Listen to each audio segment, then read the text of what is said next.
Welcome, ladies and gentlemen. Welcome to Battlefield 1 Podcast. Oh, stop laughing. It's my second time, okay? Welcome to Battlefield 1 Podcast, the best Battlefield-related podcast on the planet. My name is Tom, also known as TheLankySoldier. I'm being joined by Ray Edmunds. And this is our first pre-recorded episode. Stop laughing in the background, I hear. This is our second No, wait, sorry, not second, first. So, this is our first pre-recorded episode for this month because I'm gonna be gone for 2-3 weeks. And episodes were recorded not in order, so that's why I got confused if it's first or second time or first episode, whatever you're gonna listen. Anyway, we're gonna do a Q&A today because we have questions. I asked you guys to send us some questions, anything that is on your mind. Those questions personal or something about the show, something about the game, whatever is on your mind. You send us some questions and we're gonna answer them. So that's kind of the premise of this episode today. That's it. Anything else to say? And you guys gave us some major ones here. I mean, there's a lot of good questions in here. Thank you, guys. That's awesome. So yeah, so let's answer those questions. But then when you've got Angel screaming, "Angel does it again," and that was something, right? That was something. I'm sorry, you canceled the support for the game a month ago. Why would they even host a trade? I don't know. And I sit down and he picks up one donut and eats it. So you want to like QA games? When the rubber meets the road, they're gonna be like, "Oh my god, I don't like seeing Mario get his skull smashed." Oh, I would love It to see doesn't that. work. I would love to Yeah, see again.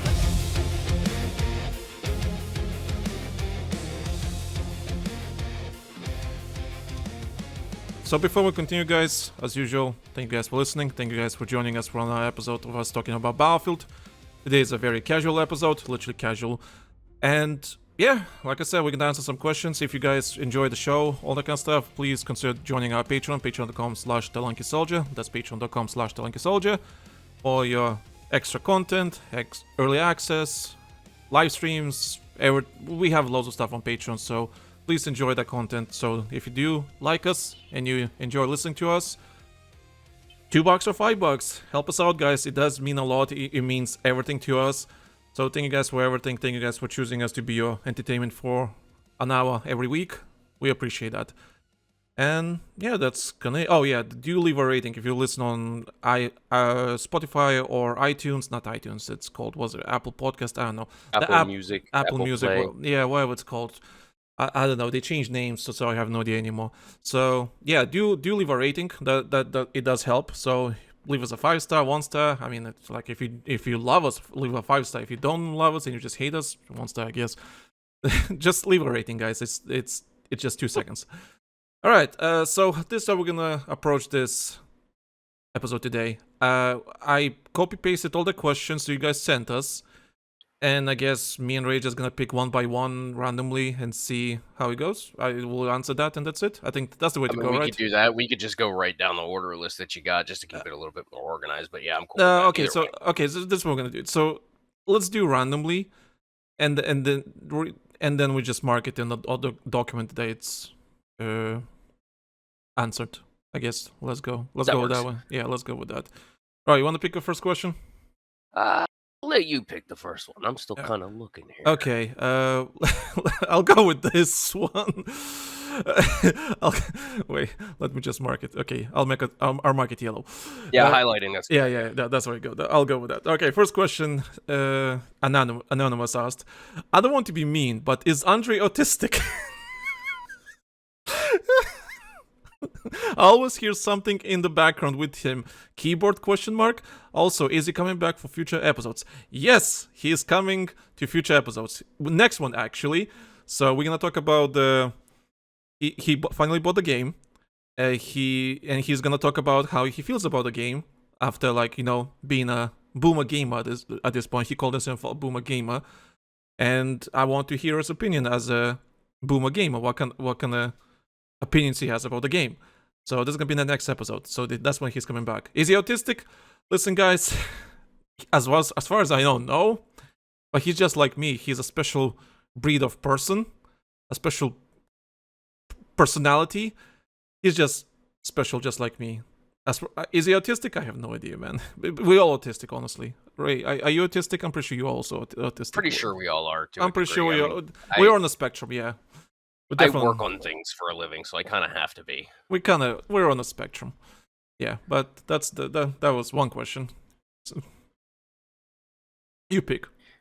Okay, hold on. I want to tackle this one real quick here. You guys suck. Always complaining. I stopped listening ages ago. I mean, that's like your opinion, man. Oh yeah, the song Um, did say that. That's not even a question, yeah, just a say. So yeah. That's not even a question. That's just a straight up statement. Like, well, thank you for getting that one out of the way. I mean, I do understand that we're not perfect all of the time. I mean, we're human. It is what it is. We're not always going to agree on things when it comes to this show, but that's the point of it. If it was an echo chamber, it would be fucking boring, wouldn't it, chaps? Yeah, listen. Okay, it's not really a question, but I still copy pasted there anyway. Listen, A statement I had to rebut. Yeah. Listen, guys, if you hate us, that's fine. Like, I always get comments and everything. People, oh, you guys always complain and everything, sure. And then there's like 10 people saying, oh, I love the podcast, all that kind of stuff, right? I know that all the negative comments stick out more. I get that, but you know what? I don't care. If you don't like us, you don't have to listen to us. I'm sorry, but that's the reality. You don't have to like stick around. Don't like it and just move on. You know? Right, and in that same vein, like if we were glazing the game 24/7, you guys would be like, "Oh, you guys are EA shills, you're DICE shills, you're shills." You know, we like there's no winning sometimes. We've long since figured that out and understood that. So that's kind of, why we're like, we look at comments like that and go, I mean, all right, cool. There's the door. There's other productions out there. You guys are welcome to go check them out too while you're at it. I mean, I hear Enders is great. Wink, wink, cough, cough, nudge, nudge, hug. Love you, buddy. Haha. We're not the only content creators on the market, kids. There's others out there. You guys want to go check them out. You guys want to hate listen to us. I mean, that's cool in a way, I guess. You do you. I'm not here in order to tell you what to do with your damn time in life. Yeah, pretty much. Listen, if you don't like it, you don't like it. It's fine. But I'm not gonna bend my knee just, to accommodate some people that don't like the show. We have a system here. We have a role tag. Yes, I don't know what to call it. A specific expectation from us. So that's how we do it. And just because we've been going this for a really long time, well, quite a long time, and yeah, I'm happy with the result the podcast is going. Like, honestly, like the things we achieve with this podcast, I'll love it. And if it's not for you anymore, that's okay. That's fine. What else I have to say? But yeah, thank you for sending the question, I guess, or statement. Thanks for letting us know. Yeah, thanks for letting us know. Okay, I have this one for you, Ray. Question for your co-host, Ray. How's parenting, Ray? That's kind of a multifaceted question, as anybody who is a parent. It has its joys, it has its ups and its downs, it has its late nights still. I mean, the boy's only 2 months old at this time, but I mean, he's starting to smile. He's being a little bit more reactive to the environment and stuff, and he's coming into his own a little bit more. He's getting more physically grown. I mean, I can't believe just how big he's gotten over the last 2 months, crying out loud. I mean, it's amazing. It's kind of a weird question to ask me this early. Because I still haven't completely fully processed it that I have a son. I mean, it's weird, it's wild. It's just, it's one of those things. I haven't processed that you have a son.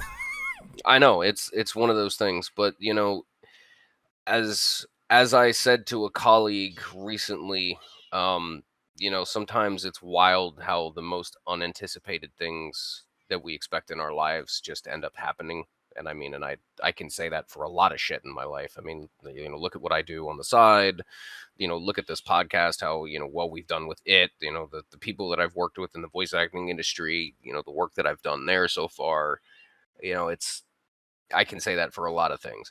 So that having been said, being a parent right now with all of that under my belt and on my heart, it's kind of, it's a bit of a roller coaster. I hate not being home all day.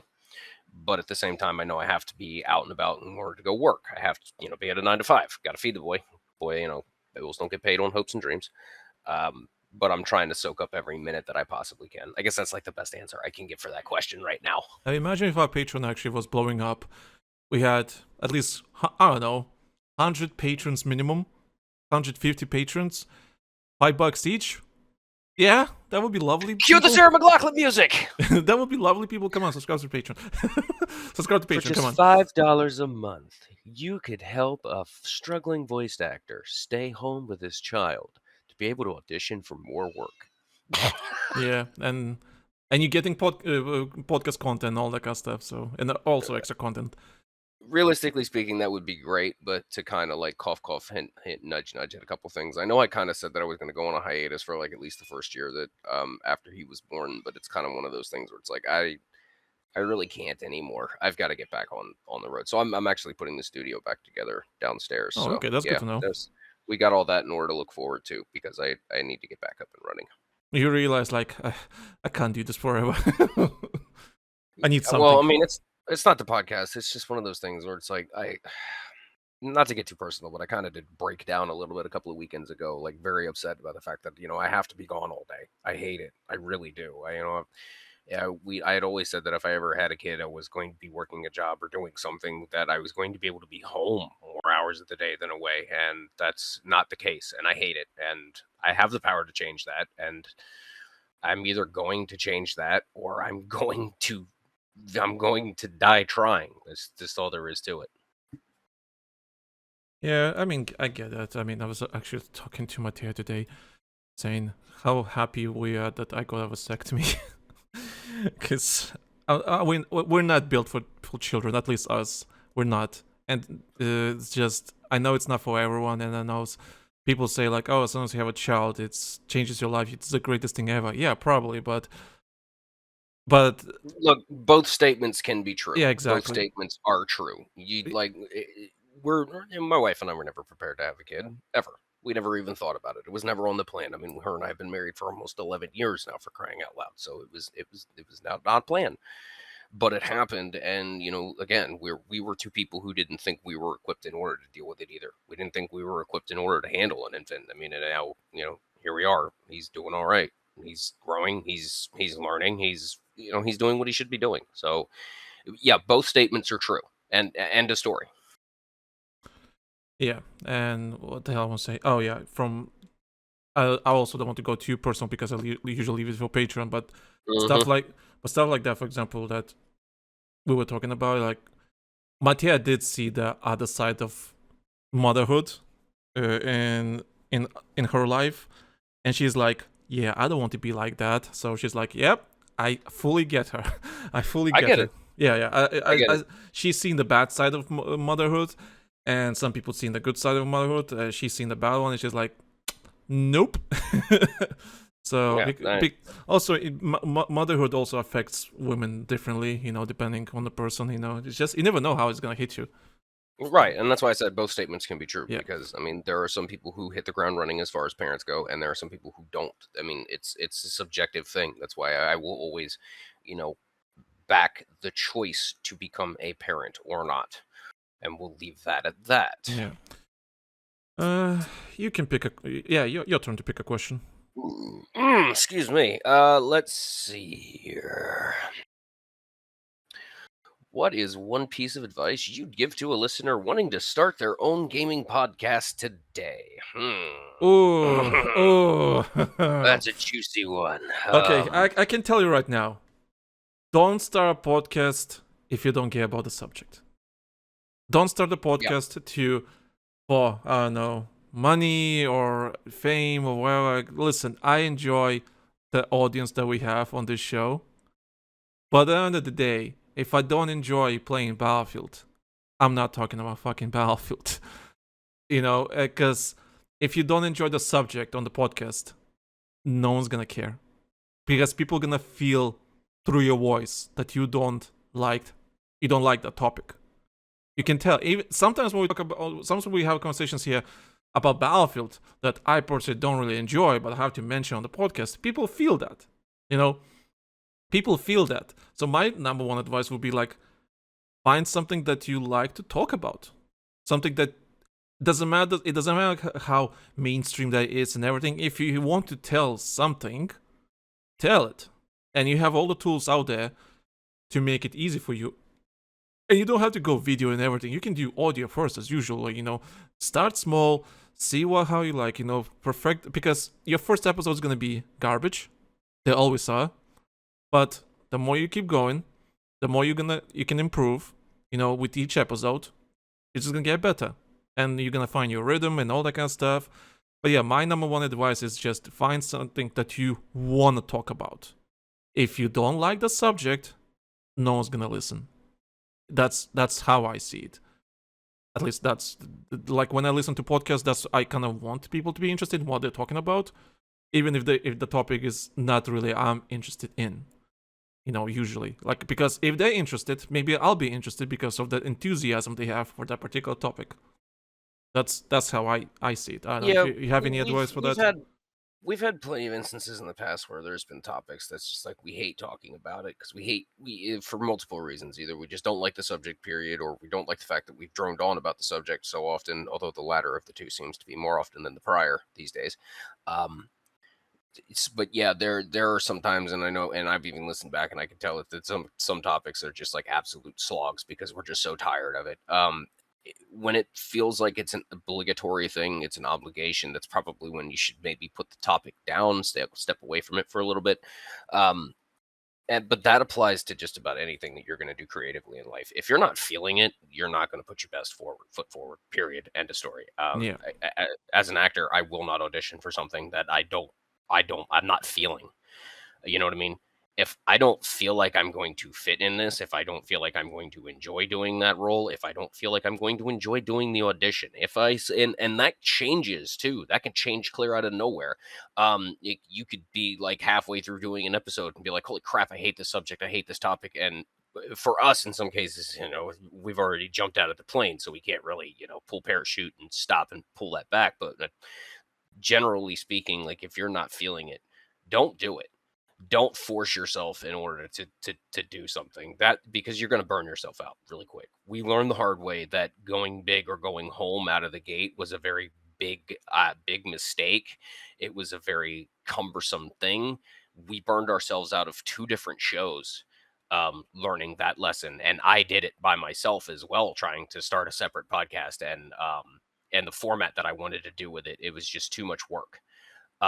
I can't understand how Tom puts in the amount of work that he does putting this together. God. It just blows my mind in half how much work this man does behind the scenes. Not only that, I talked about on Patreon on the Patreon episodes. I literally said that I'm thinking starting a new show about movies and TV shows because and I can talk about that for hours and hours and hours. Oh my God, hell yeah, I could too. I could probably talk myself out of a career with a topic like that. So and for anyone that doesn't know, Ray knows, but we have a friend that featured the new Spider-Man movie.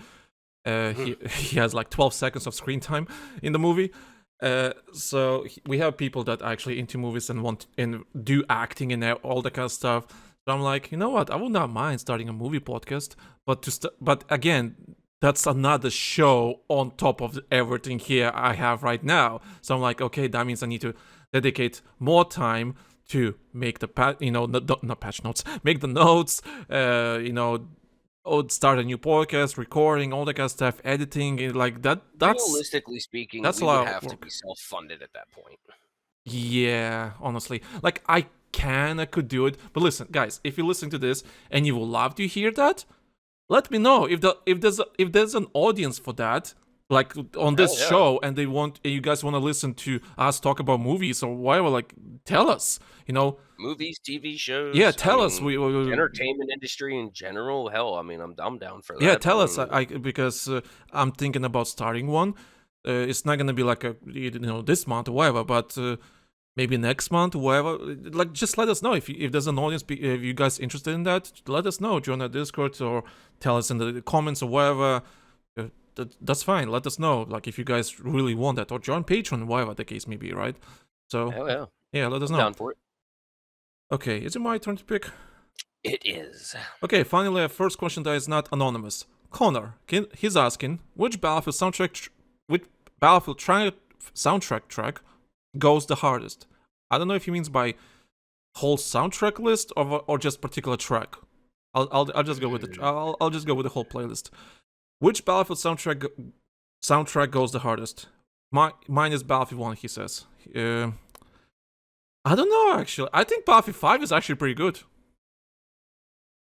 Yeah, it's Battlefield 5 is pretty good. 4 is also good. 4 is way up there when it comes to me. 4's soundtrack is like It's not fine wine, but it's really damn good wine. Man, you know what? I kind of want to say Battlefield 1 soundtrack, but only because it's the orchestral like if you're going to ask me between the orchestral arrangements and like the modern music shit, I would have to sit here and go, yeah, Battlefield 4 would more or less be like my top for the modern soundtrack, and BF1 would be like my classical go-to, because BF1 had some really banger classical arrangements. Battlefield 1 had some bangers for sure, but if I had to pick, I think Battlefield 5 sounds more cinematic, in my opinion. Yeah, I think if I had to pick just from pure musical aspect, I think 5. But I am a big fan of 4 just because he has that techno dubstep particular style, which I kind of really like. Battlefield 3 wasn't too bad either, actually. Like, for example, Solomon's Team alone, people just love that theme song. I don't know. Well, also you can always go like the really good classics, but like Battlefield 2 or something like that. I don't know. Battlefield 2 didn't really click with me personally back in the day, but if I had to pick 4 and 5, actually, it's a hard question. 6. How you feel about 6 soundtrack? I think it's very generic. The Battlefield 6 is very generic. It's mid. Like if you put it up against really BF4, mid, I'm like BF4 sticks out. BF6 it does the job. That's about the best I can say. Yeah. I actually, I did not enjoy Battlefield 5 that much, but the soundtrack, I love the soundtrack. All right, you pick a different question. All right, let's see here. Oh, here's a fun one. Looking back at the early days of the podcast, what's a hot take or prediction one of you made that aged horribly? And Lanky is not fat.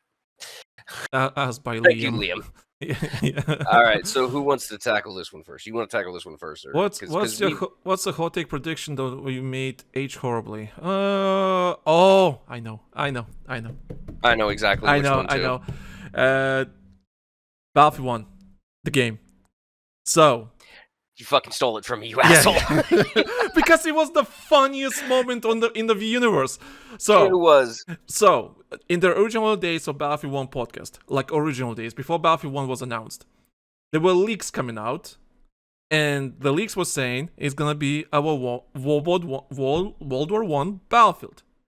And of course, it was like 5 of us on the podcast back then, 5 people, all of us like, what is this shit? What is this dumb fake leak? Yeah, bullshit leak, nonsense, absolute garbage. It's not true this stuff. Fucking psyop, misdirection, bullshit. DICE is throwing us off a trail because y'all got to remember back then, like the Phantom program was real hot in BF4, so like we weren't putting anything past them in order to like seriously misdirect the hell out of leakers. But yeah, we all kind of sat in an episode and said, damn near in unison, if these leaks are true, this is arguably going to be one of the dumbest decisions we have ever seen made in the history of the franchise. And oh boy, were we wrong. Oh my god, not only that, people hated us so much. We were so wrong on that. They invited dislikes. Us to oh my god! Some guy literally came 5 years later to on that episode said, "Well, this aged horribly." Like some guy came on the YouTube video and posted a comment. Well, this aged horribly. Yeah, yeah. None of us, like there was 5 of us thinking, "What is this shit?"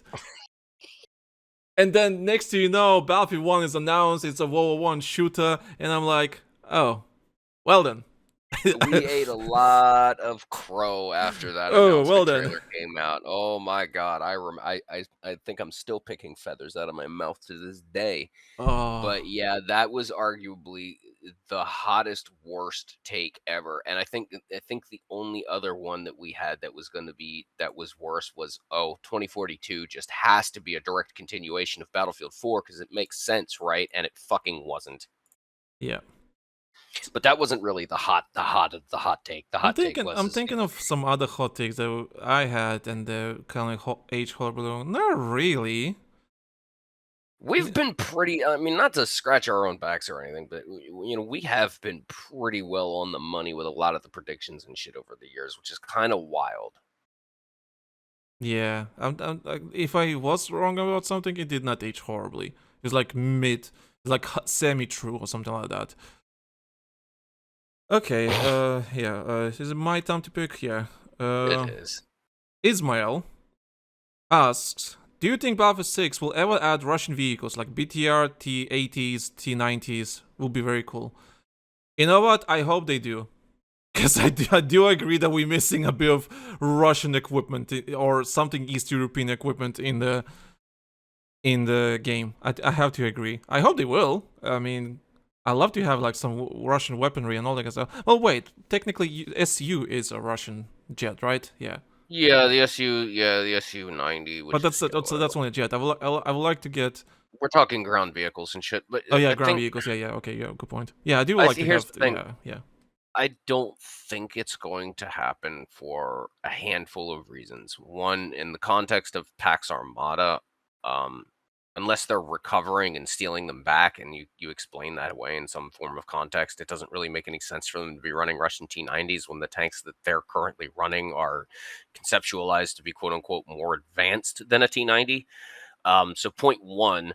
Point two, given current geopolitical things and licensing problems that this game is already kind of plagued with, and anybody who's looked at the names of like the fucking guns, It's not only licensing; it's also protect themselves against angry parents in case there's a situation happens like in America. Right, there's a multitude of reasons behind it. It's not just licensing, but the easiest explanation for it all is just licensing in one bold word, and just leave it at that. So that having been said, would I like to see them added? Yeah, hell yeah, I'd love to see it happen. Is it going to happen? I sincerely doubt it. I would love to be surprised on that one, honestly. Yeah. But yeah, that was. Thank you for the question. Okay. Pick another one. Let's see here. Well, yeah, we had to answer all of them anyway, so pick any. I know we do. All right, let's just jump down the right one. The run that's just right below it. Okay. Let's see here. What was your first Battlefield game that made you into a Battlefield vet? Mr. Soggy Sad Cookie submits that question. So, what a name! What a name indeed. The first Battlefield game that we played, or the first Battlefield game that we were like, we're stuck on this franchise, we're never leaving it. I think that's what he was asking. That the game that basically established. Yeah, I will stay on this franchise for a long time. Battlefield 3. Yeah, Battlefield 3. Battlefield 3 all day. Yeah. The first Battlefield game I picked up was 1942, whichever one of the fucking two it was. And then I didn't really play that as much because I didn't have access to a computer as often. That being said, I did pick up one of the Battlefield copies that was on Xbox way back in the day. It was called Battlefield Modern Combat, and I played the shit out of that before I even had access to multiplayer. So yeah, Battlefield Modern Combat kind of got me into the franchise. Battlefield 3 cemented my place in it as a multiplayer vet. Yeah, I played Battlefield 2. I played Bad Company 2. Even 2142. 2142 was really close for me, but I still wasn't sure.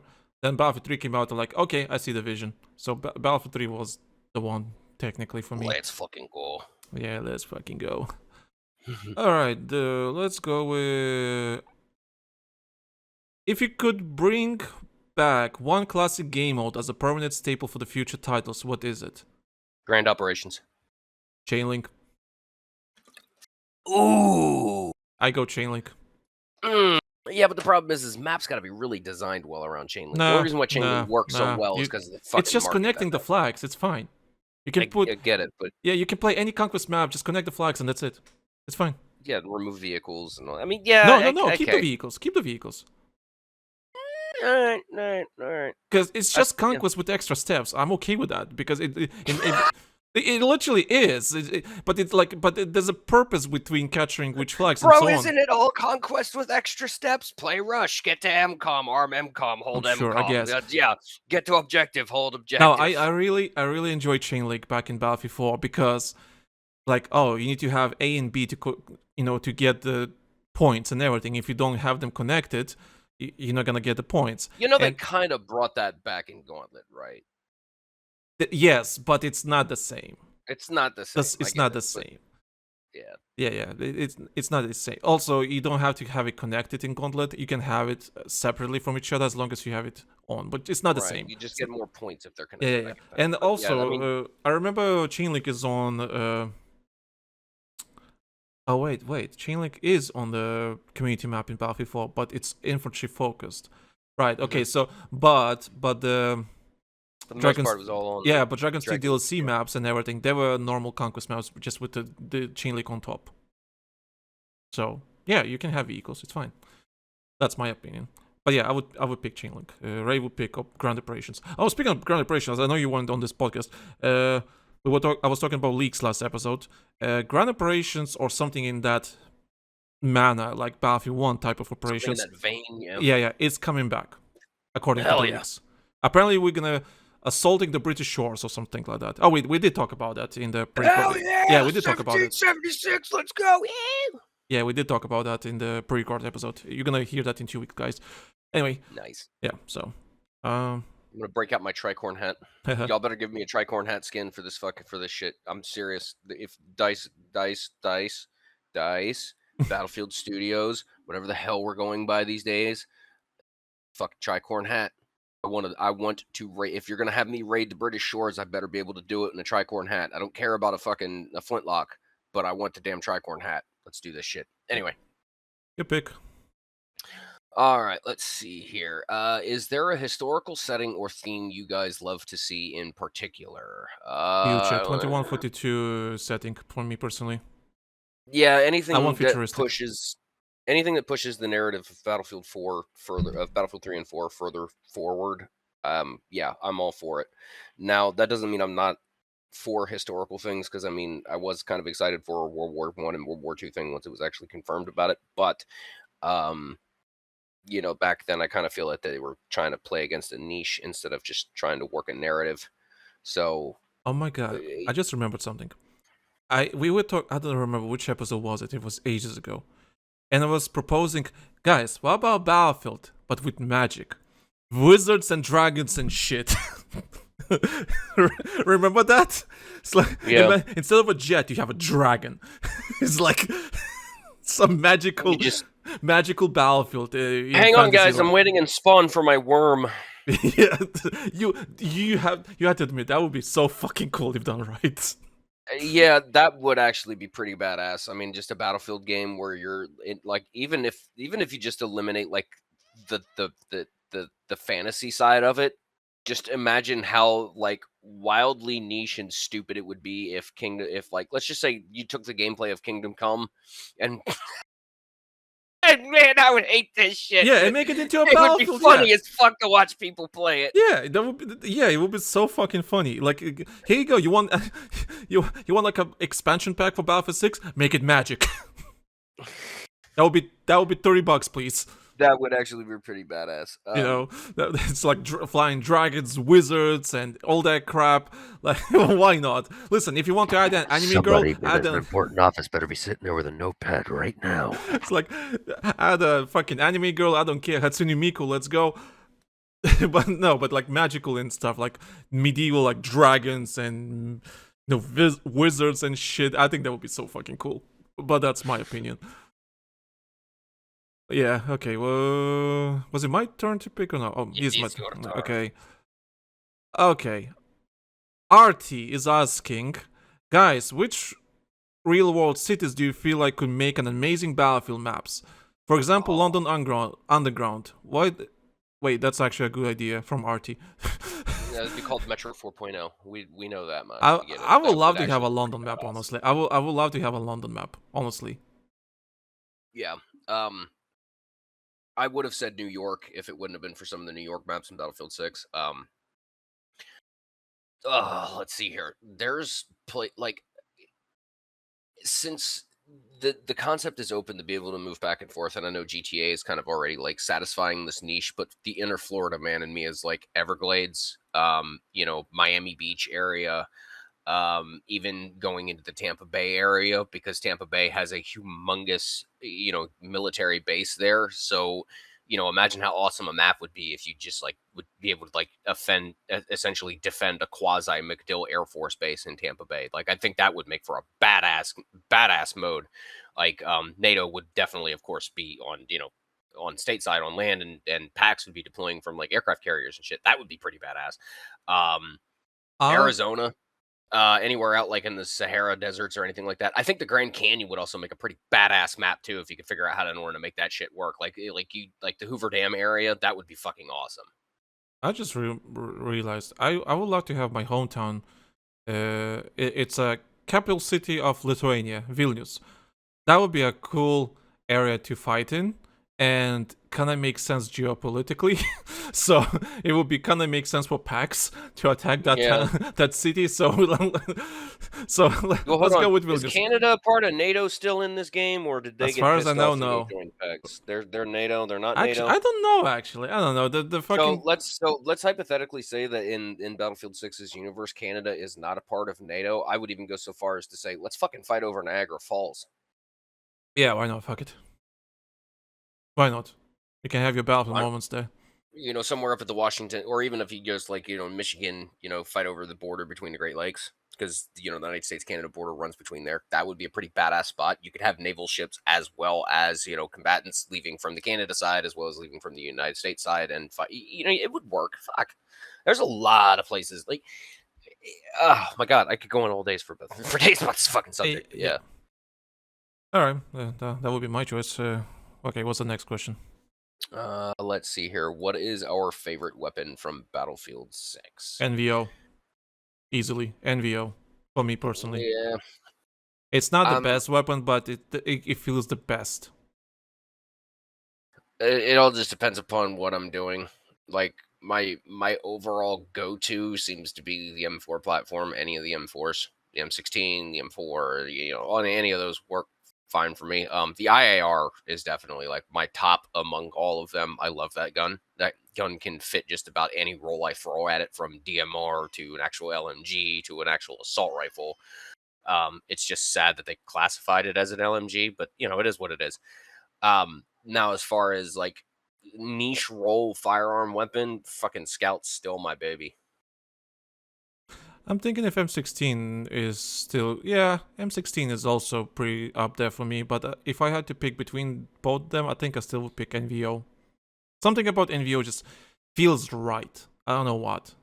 Not my favorite looking gun, but when it comes to just feeling right, NVO just feels really good. Performance, yeah. Something about it just feels good. I don't know if it's the animations or the feeling of it or the shooting. I don't know. Something about it just feels really good. I can't explain it. But then again, it's always subjective thing, I guess.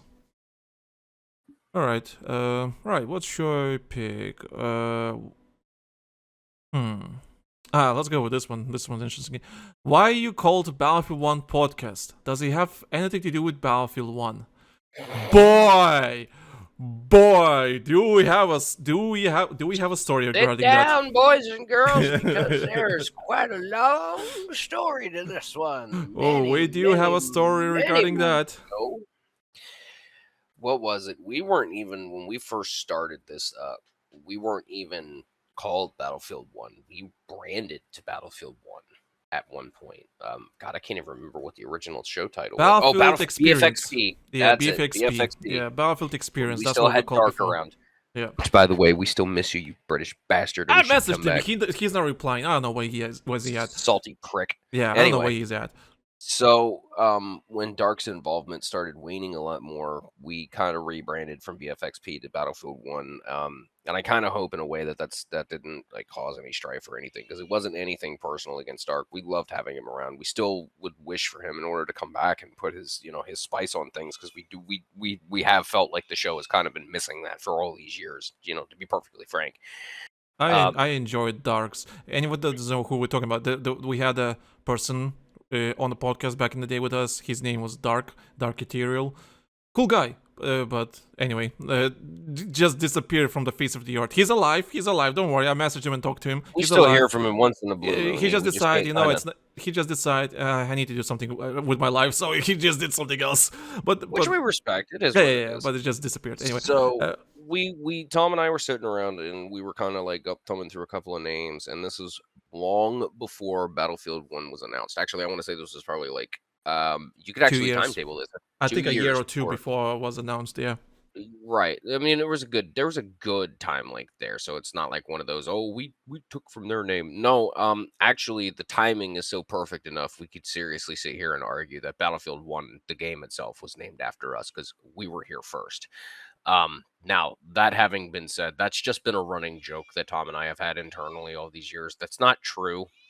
So don't anybody get excited about that. But yes, the name for the podcast came well before the name for the game, and we even joked about the fact that the game was named Battlefield 1 with the number 1 and ours was named ONE, that maybe we would get lucky and gain a lot more traction as a result. We kind of did, but yeah, We did go more that's how it traction happened. because we did go more traction because the game was announced.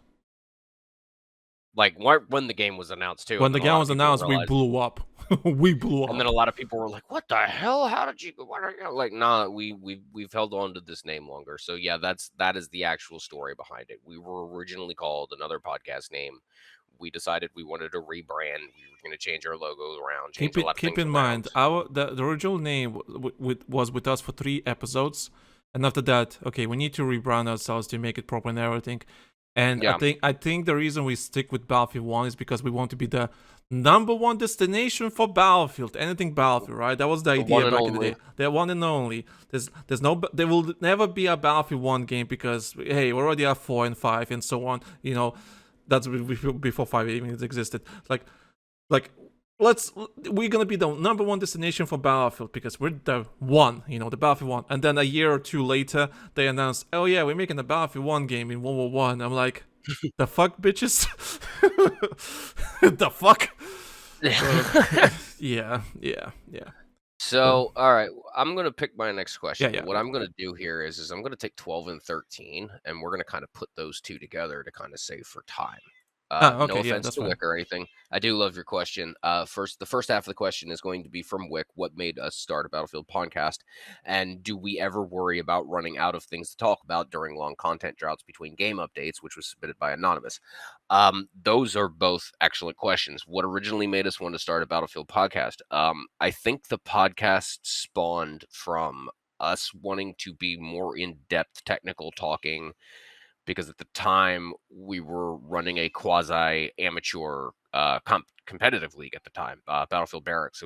It wasn't wildly successful, but it got the idea out there that Battlefield 4 could be played competitively. Oh, that thing was running before you decided to go with the podcast. Right, it was. This was there's chain of events that led into it. So when Tom and I hooked up, we were basically just two random motherfuckers on Battlelog, and we just ran into each other. Tom was like, who wants to start organizing and playing community matches and stuff like that? And I saw it, and I'm like, yeah, hell yeah, let's do this. This is like one thing that this game really could use because it's great for it. It seems to be built for it, and it was for the most part. So from there, we wanted to start talking more about the technical aspects of the game. We wanted to start putting our feedback in more on things like ballistics and, how the vehicles behaved and how jets were. We had a person who was, a DCS fanatic who came on and talked about the jets and the aircraft gunplay all the time. From there, we basically built up an army of some of the best players in the game, arguably, when it came to like guerrilla tactics and just actual insanity. And we grew and we grew, and then the next thing you know, we're like, let's go the next step further. Let's actually talk more about the franchise itself and the things that are going on behind the scenes. We started making friendships, and like it just kept going from there. Looking back on it, it all like started snowballing, and we didn't even realize it. And I remember one of the conversations I had.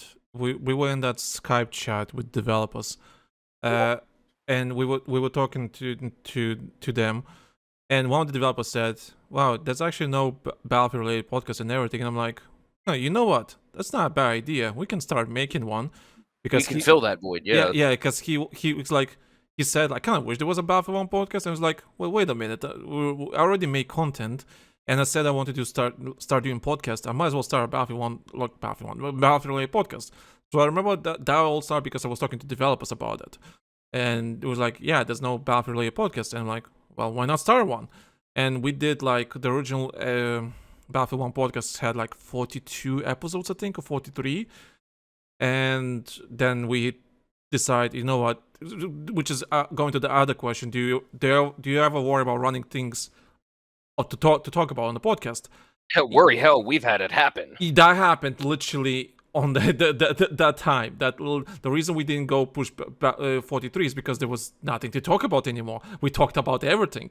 Now we're at 100 episodes basically, still things to talk about. And do I ever think that, oh, we're gonna run out of things to talk about? Well, I learned my lessons. From those episodes, the early episodes from 10 years ago. I don't think I will ever run out of stuff to talk about, because now I kind of have a different idea how I want to run the podcast and everything, because I learned my lessons, because I know that might happen. I knew that might happen. So that's why the show is formatted and scheduled and everything in a specific way, that there's always something to talk about, even if there's nothing happening in the Battlefield universe, whatever you want to call it, right? Like if there's no season news or no patch notes, whatever, there's still stuff to talk about. And thankfully, Battlefield 6 is healthy enough to provide those conversations for the rest of the year, even upcoming year. So that's great. But that's a big plus. But the way I structured the episode is mostly because I learned my lessons. Because back in the day, we try to be topical. Everything has to be on the dot, on the news and everything. Has to be. It has to be out that week. Yeah. Yeah. It was a different time, and we did not know better. Now we do. Now we kind of not.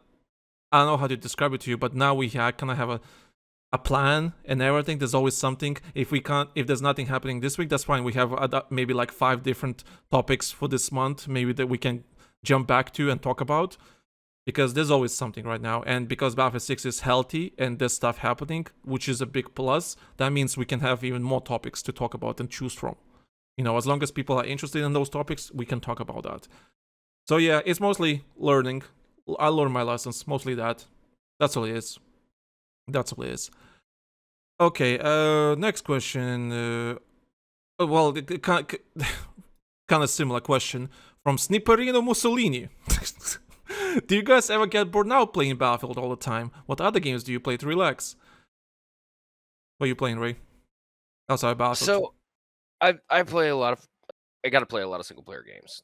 I mean, the reason being is because, I have to be able to press a pause button in order to walk away and deal with an infant for right now. So here as of late, it's been a lot of DBZ games, Project Zomboid, now that they've put Stable 42 build out, and I don't have to worry about my mods getting wiped every other week.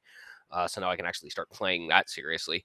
The Spider-Man games, when I can get them in order to run properly. I've been enjoying those. Steam sales have been amazing here as of late. I've gotten so many single player games out. I mean, I even got a hold of the Mega Man X Legacy Collection and mowed through all the Mega Man X games. I've gotten a hold of the Metal Gear Legacy Collections. I'm going to start working my way through those, just to kind of relieve some stuff with that. And plus, I'll have the copies for him to play when he gets older.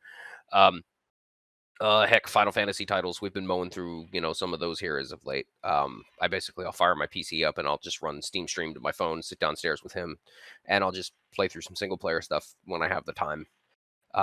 So yeah, I haven't really. Do I get burned out playing Battlefield all the time? No, because I don't play it nearly as much as I used to.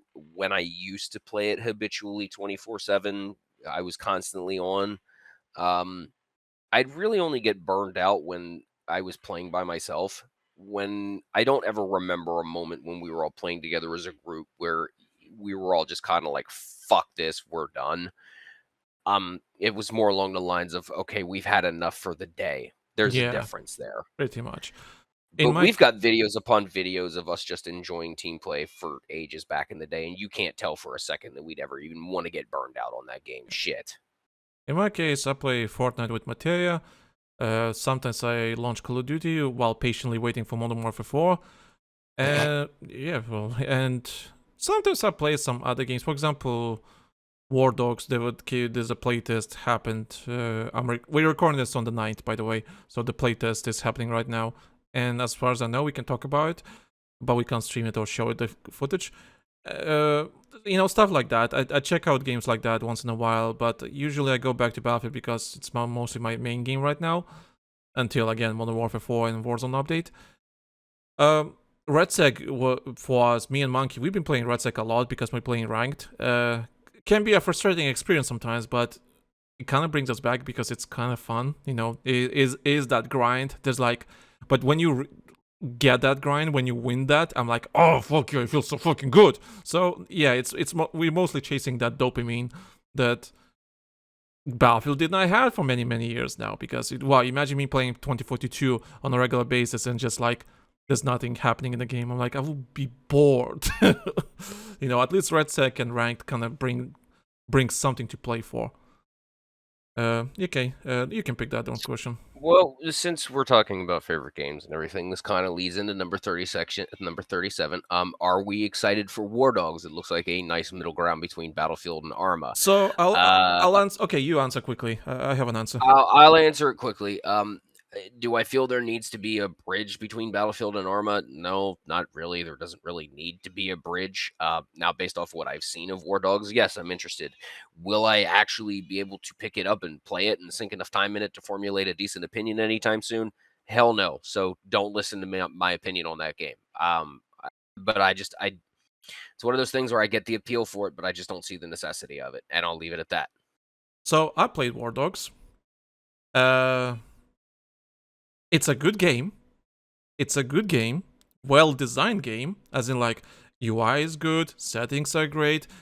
Game runs perfectly. No problems. Controls... There's a posterior here somewhere, though. Yeah, controls are great and everything. I did not enjoy the game because it's it's not my type of game. It's not... The gameplay is not for me. I think... Like, listen, I get it. Guys want, like, a simple, casual shooter to play. It's like, oh, yeah...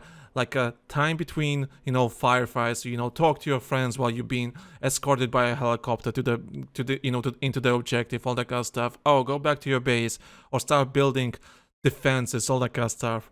That's great. To me, I'm like, I see no purpose because I played these games back in the day. I played a lot of Arma back in the day. I played, you know, take an hour and a half just to set up an incursion. And that's it. And the incursion lasts 15 minutes, and then off you go back to base. So like most of the game was just prep and setup and getting everybody ready and briefing everybody on what the hell needed to happen. And then when it finally happened, it was like, woo, 15 minutes, it's over with. All right, chaps, off we go. Yeah, and I get the appeal of those games. I get the appeal, but for me, I just don't have the time for that shit. That too. Like listen, I play a lot of Battlefield, but at the same time, I still have to. I don't have unlimited time, right? Listen, if I had more time, I would be diamond or master. I would be diamond or master right now in ranked, but I'm only gold 4 with Monkey. And listen, we would be committing to play ranked nonstop, but we all working adults, and you know what? I can't be asked to dedicate 2 hours to finish a match in War Dogs. Listen, good game. Don't get me wrong, it's a good game, but it's just not for me anymore. It's not for me. I need something to play for. And because it's like 3 teams, it's just a simple multiplayer shooting game. I'm like, you know what? I don't care. It's fine. I'd rather launch COD and just shoot some people and just play for 10-15 minutes and do something else.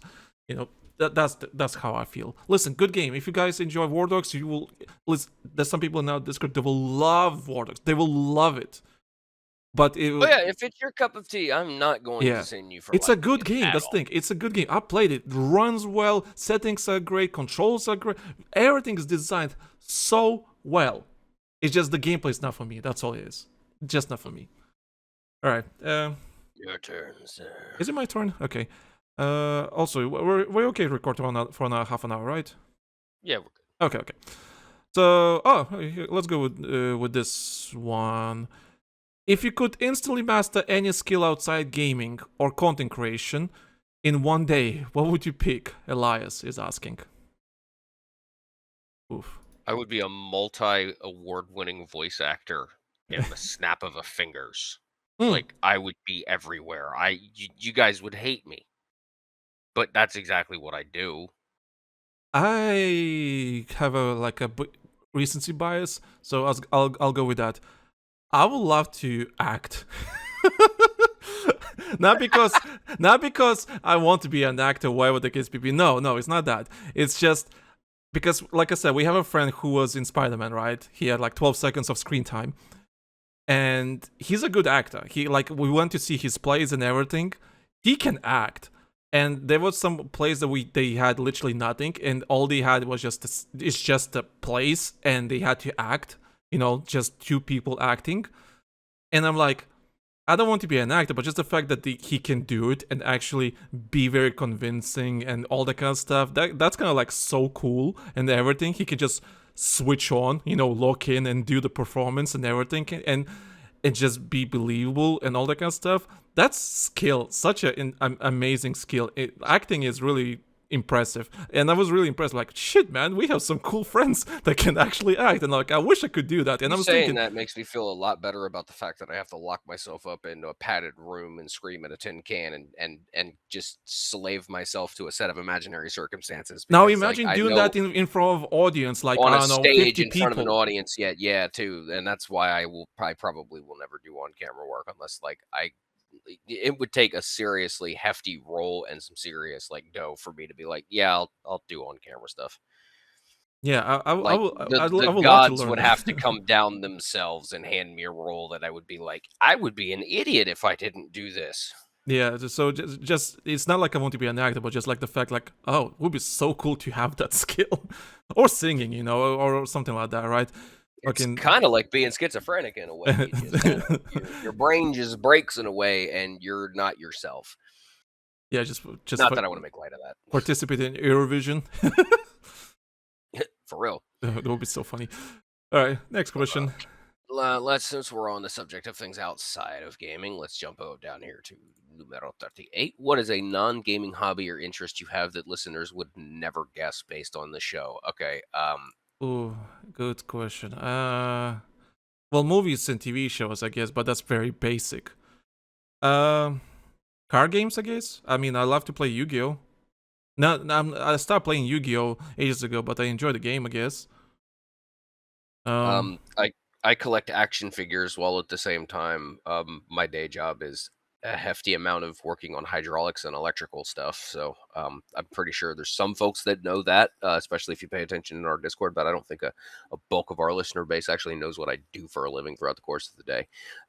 I turn wrenches on things. I tear stuff apart. I put it back together. I do a lot of diagnosis. I work on CAN bus networks. I work on electrical, 12 volt, 24 volt, it's a lot of automotive stuff. I'm not going to say specifically what I do, but yeah, I have work a very high thought process diagnosing technical trade job in the day, which is also very taxing on my body, which is part of the reason why I wish my acting career would be a lot better right now. For me, it's mostly something with art, something filmmaking regard or whatever, because, for example, there's like, as I was watching YouTube YouTube recommended me like a remix of something. I'm like, I listened to it, it's cool, but he had like a really cool artwork, and I was like, oh, I want to check out the artist, and the artist like has really cool paintings and everything of like some media characters. I think I remember there was like a Yu-Gi-Oh character, there was like some sort of anime character, and he just painted them in his own vision, and I'm like, oh, that's fucking cool, like that kind of stuff, right? I like art, I love movies, I love that kind of stuff, Well, people say, oh, the movie is bad. Yeah, but I'm like, yeah, but what did the director or whatever they try to tell here, right? It can be bad, but I'm trying to understand what they try to tell here. Execution might be shit, but what they tried, that's what I always care about. I support arts because, I like art and all that kind of stuff, whatever that art is. Maybe that's why I'm into content creation, just because I know it's a piece of me somewhere on the internet for people to see, right? Whatever that case may be. So, I don't know, I guess that's my answer.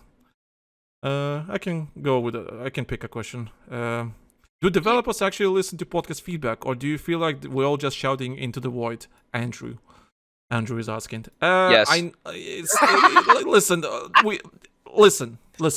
We are screaming into the void. But developers do listen to us, I do know that. Whether they care about our feedback or whatever the case may be, or they're just curious what we think about something, sure. Subjective, yeah. But I know they listen. But are we screaming into the void in a sense? Yeah, because I know no matter how big our podcast is, it doesn't matter what they decide to do with the game or what they do with the franchise. and regarding our new overlords, the Saudis. So I don't know what they're thinking with the franchise. I don't know what they're gonna do. So yeah, in a sense, we do Screaming in the Void, but this podcast is being made for you guys, not for the developers or the EA. I mean, listen, I would love to have some say in how the franchise is going, but again, no, no, we're not the one. We have no influence whatsoever. So yes, we're Screaming in the Void, but that void is for you guys to listen. So you are the void. The audience members are the void.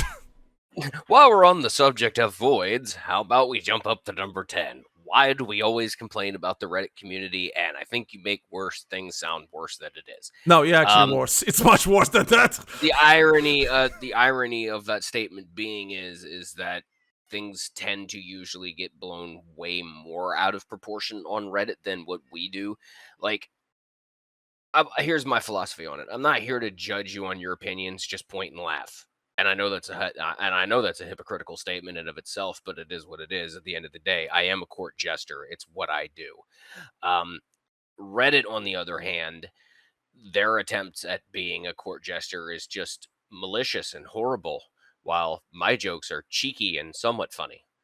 Kind of to play off that scene from Super Troopers. His shenanigans are horrible. My shenanigans are better. Kind of how I look at it. Now, do I feel like my opinion is better than the Reddit community?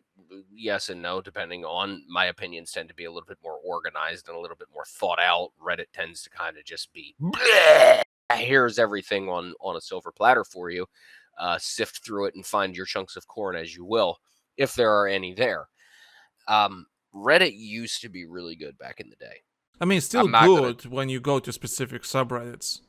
But again, you're swimming through tanks upon tanks of diarrhea to find one good kernel of corn. Yeah, unfortunately. Is what it boils down to at the end of the day.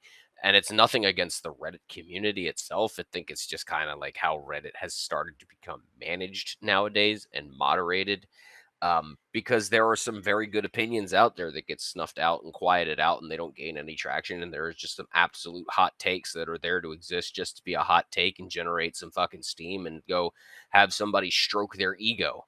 And I think that's been a huge problem with social media in general. Not that I want to stand on a soapbox as far as that goes, but I mean, yeah, we tend to elevate the worst and dumbest opinions of us more so than the better opinions these days, period. Sensationalism has done that. It is what it is. But do I think Reddit is a cesspit where there's absolutely no point of value to it whatsoever? No, only like 95%. There is a 5% of people on there who legit do post, informed, well thought out opinions, and they just get shuffled under the carpet essentially, and it sucks. Yeah, my problem with Reddit, as I was literally just checking out just to see what's going on, nothing outrageous right now, but there's some moments where just the Battlefield Reddit community just is uninformed, not educated. They don't pay attention and ask. Edgy for the sake of being edgy. Yeah, edgy for being the sake of edgy. It's like, for example, fuck RedSec. Have you played RedSec? Well, no. Then why the fuck you saying fuck RedSec then? Like, stuff like that, right? Listen, if you played it and then you said your computer it sucks, okay, different story. But there's loads of people that never played the fucking game, never tried RedSec, and they're bitching about RedSec being RedSec, and if they did try, they only played one match and died like bitches, and then complain, it's a fucking shit, and then go back to multiplayer, stroking their fucking dicks while there's a fucking helicopter exploding for the gazillion time. Like, there's like, if there's nuance and conversations that, somewhat reasonable conversations happening, great. But loads of the time, it's not. Lots of conversations are just misinformed, very biased, and it's just nothing of value is being lost if those conversations are lost forever. That's the thing. There's nothing interesting or informal to like. What's the word I'm looking for? Informational, I guess. I don't know. Just it's something that is interesting that you can learn something from. If you can learn something from the conversation, you can't. Everybody loves McDonald's, right? Everybody loves McDonald's in some way, shape, or form, right? You got McDonald's over there. We got McDonald's here. McDonald's is pretty much everywhere, right? Okay. They offer a Filet-O-Fish sandwich. Okay. I don't like the Filet-O-Fish sandwich. I'm sure you probably don't like the Filet-O-Fish sandwich. Not everybody likes the Filet-O-Fish sandwich. There are a certain subset of people who do like the Filet-O-Fish sandwich. I'm not sinning those people just because I hate the sandwich or I don't ever eat the sandwich, but I understand its necessity to exist. Yeah, pretty much. Okay, let's go with a different one. What's your favorite Battlefield 1 war story and why? The tank one. Simple as that. The tank one. Yeah, you like the tank one. The tank one was up there. The one with Edwards. the dude. Yeah, the one with the dude with the full blown armor in the Italian Alps. That one was pretty up there too. That was my probably least favorite one actually. Really? Yeah. That was probably my least then favorite again, one. you are tank biased. Yeah, I guess tank bias. No, but it was just like the best, like simple story about a soldier. Yeah. That's that. All right. Which question we're going with now? Let me look here because we're starting to get thin here. Let's see. Let's stay on the subject of the game since we just ooh, okay. Do you think they will add factions like Russia and more? Probably not. Yeah, Ismail with another question. I think you know what? I think they will. I think they'll change something in the future. I think they will. I see them adding more nationalities. Yeah, okay, but that's maybe more realistic. Yeah, that's a difference. Yeah, that's maybe a more realistic one. Yeah. I don't know. I do see them changing factions for Battlefield 6 actually, even with the pack stink. I can see them. Or actually, wait. Speaking of, like, would they actually add another faction? I can see actually adding them A third two more boogeyman factions. Hydra-like faction that nobody saw coming, that was pulling the strings all along from behind the Phantoms. No, I can actually see two more factions coming up. I can actually see that. Maybe. I mean, we'd have to see. Yeah. I don't think it. I don't see factions changing as much as just more nationalities get added to the fray. Yeah. All right. Almost at the end. There we are. This is some really good questions, guys. Thank you guys very, very, very much. Let's see here. It is actually your turn. Oh, so I'll pick the one you just literally picked. What's your go-to loadout when you just want to turn your brain off or have fun after a stressful day? Daz is asking. NVO. My simple IAR support with a 357, and I just brain off, start pew-pewing. That's it. P90 SMG. I'll take that. It's just let's recall. It's a simple gun. Add a suppressor, add a simple scope, and that's it. It's fine. Yeah. Run and gun. I'm okay. We are but simple lads. I'm really simple. I don't need something specific. That's the thing how I play like first person shooters. Like the people just are like, oh yeah, you have to have this attachment, all that kind of stuff. I'm like, okay, can I ADS fast enough? All right, is the recall manageable? Cool, that's it. That's all I need. The reload speed, all that kind of stuff, I really don't care because it's fine. I can wait another 1 second extra. You'll get used to it. I don't know. I'm a really simple person. For me, it's not something really important. Just like pick my favorite gun, simple scope, done. Brain off we go. Yeah. So we have a couple of questions here left pertaining to gameplay. I'm going to try and knock these out. So I'm going to take 2 questions. So again, I'm going to take 2 questions and I'm going to kind of push them. I'm going to kind of merge them together. Yeah, that's fine. That's fine. We have one question asking what our favorite Battlefield single player campaign is, and let me find the other question. If we could have a map remade for Battlefield 6, what map would it be? Melissa asks. Oh, a female audience. Hello. So my favorite Battlefield single player campaign. I mean, overall, as on a whole, Battlefield 1. Yeah, I would have to agree with that. It was cinematic. It told stories. Granted, it wasn't a unified threaded narrative. It was multiple narratives surrounding a single event, which I kind of thought was a little bit neat. I'll have respect for it in that regards. 3 wasn't bad either. 3's campaign wasn't bad either. I would say, as far as a second place goes, it would be like kind of not really a hard tie between 3 and 4, but I would just put 3 and 4 on the same pedestal since I remember I did not like 4. I remember I did not enjoy 4. It's funny enough, when I was visiting my her parents last year, there was a PS5, and we played Battlefield 4 just because there was a PS4 on the console. Fuck it. Why not? Why not? So we replay, me and Denise replayed Battlefield 4 single player. I did not hate it like I hated that back in the day. I kind of like maybe put more respect to it now. But nah, I still think 1 and 3 were better single players in my eyes. Fair enough. So what map would we want to see remade? Remade. There was one. How's it called? Per market from Battlefield 4. Fair enough. Yeah, because I really like that infantry map. Per market was a fucking amazing map. I'm at a very hard tie between Shanghai and the community map. You know what? Community map is a good shout. Yeah. Operation Outbreak. Yeah. Operation Outbreak. Yeah, yeah. I would pay to see that map. You know, not remade, but just modernized, scaled up just a hair more to allow for some jet combat. And let's fucking go, kids. Well, I know we're getting Operation Outbreak was a damn good map. I know we're getting propaganda, so there's no point saying propaganda because we're getting it, so that's great. Right. Great. But from the maps that we're not getting, apparently we are gonna getting Sarkar Karkan at one point. The leaks indicate. Some guys says that they play tested a map that is very similar to that, but it's not by name. So I'm guessing it's getting the same treatment as Golmud. So they're remaking Karkan in the same way, I guess. It's not going to be exactly the same 1-to-1 copy, but it's going to be like close enough. Yeah, it's like the railway to Golmud type of thing, right? That's not too bad. Yeah. Apparently, I'm not sure if the leaks are true. We don't know if he's full of shit or not, but that's what the leaks are saying. So we have. Here you go. I can go with this one. What was the most unreal and stupid moment you ever experienced on the show? Something that will still makes you cringe.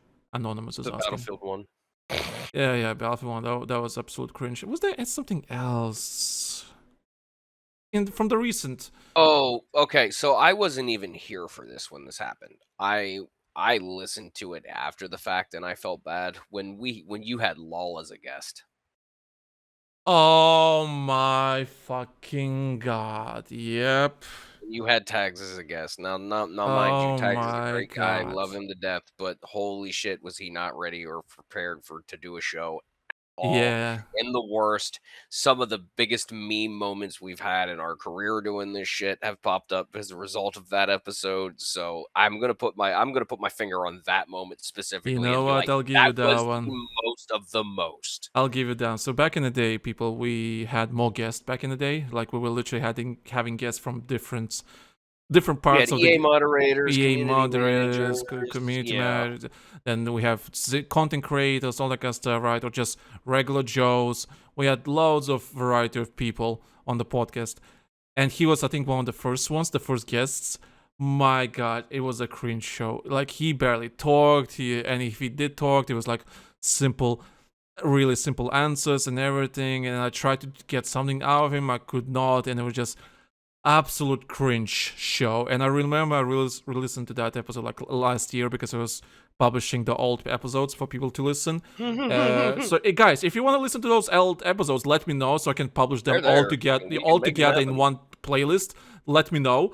That episode particularly was so fucking cringe. It was like the early days of Battlefield 1 podcast. My God, I don't want to experience that ever again. That's why I'm really picky with the guests. That's why I don't invite anyone on the podcast anymore.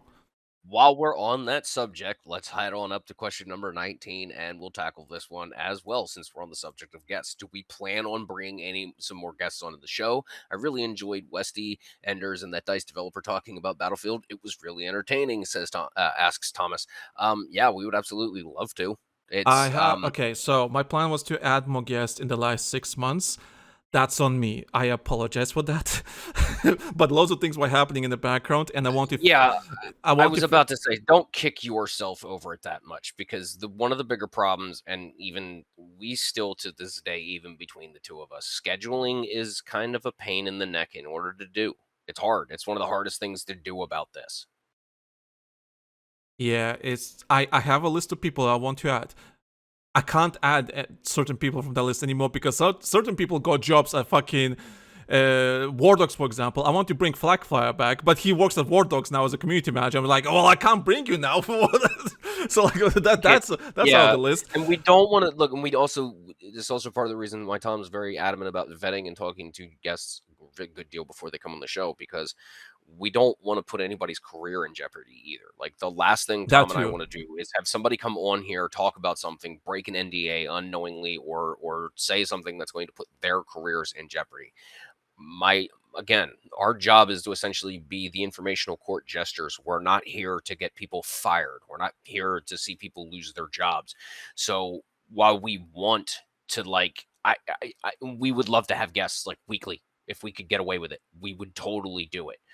But the logistics of it are so hard just on the scheduling side alone.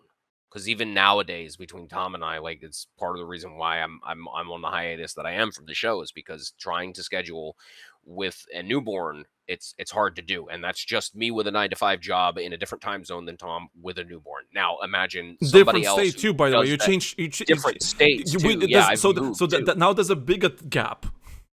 Right. So, I mean, the challenges have gotten more immense, but in spite of, we still manage to pull it off when we can pull it off. And we'll always be doing that. That's one thing that we've committed to since we got really big into the show. And we realized that we needed the level of commitments that we needed out of each other for the show to work. Now, we would love to have that with guests, but it's probably unrealistic. So that but here's the thing though, we have guests so infrequently that when we do have guests, it's very special. It's a big thing. We make a big to-do about it. We make sure all of our ducks are in a row. That way that we know that round fires off as best as it possibly can. So for anybody who's looking to come on to the show as a guest, you've got that word from both of us here and now. We will always make it the best that we possibly can for you as a guest. Yep, pretty much. If we can get it worked out. It's in my plans to bring more guests. Don't worry, guys. It's in my plans. But again, I just need to, do some proper stuff in the background and finally send the emails to invitations and everything. So, and everyone are on the same page. It's a lot of vetting. That's why. All right. Because again, we learned our lessons. Mm-hmm. I learned my lessons by inviting. I'm pretty sure we had over 20 people at this point on the podcast. Like over the last, God knows how many years, over 20 people with different backgrounds and everything. And God, you learn a lot from that. All right, simple one. What's your comfort food while doing notes or recording? Monster that Lanky drinks doesn't count. Yeah, I drink a lot of Monster on the show, I have to admit. It's mostly because of I do them as I wake up. So I'm like, I need something to wake up quickly, so I'll just drink Monster. Comfort food while doing the notes recording? I don't know. I usually don't eat while I'm doing the notes, especially not during recording. Definitely no. Yeah, the most I have is just a bottle of water, and that's kind of it. Food, I don't know. Like, I mean, I had chocolate on the show before. Just that's kind of it. I don't know. Yeah, I'm kind of on the same vein. I avoid having like snacky snacks around and stuff like that. Now in pre-production, once in a while, I might nom on something depending upon how late of an hour I got up in order to meet up with Tom in order to get this done. Because there are some mornings where, because of the time of day that Tom's working in and the time of day that I'm working in, I have to get up early, whereas it's kind of late for him at the same time. So occasionally I'll have a cup of coffee, but that's about it. For the most part, my trained voice actor kicks me in the teeth and goes, no food, no mouth noises, only water, and be done with it. So that's basically all I have, even when I'm doing my professional stuff. It's just water. Yeah, pretty much. Next question from Anonymous. I'll pick. Who cares? I love the show and I was a Patreon supporter for a month. Well, thank you so much for supporting us. I was listening to one of the Patreon episodes where you talk about meeting your wife and it's a big secret. So where exactly you guys meet? Okay, you listen, guys. I'm not gonna tell you until you subscribe to Patreon. Simple as that. That's the joke. And it will be the joke until you all fucking subscribe to Patreon, and I will tell you because the story is too fucking juicy. It's too juicy. You're not ready.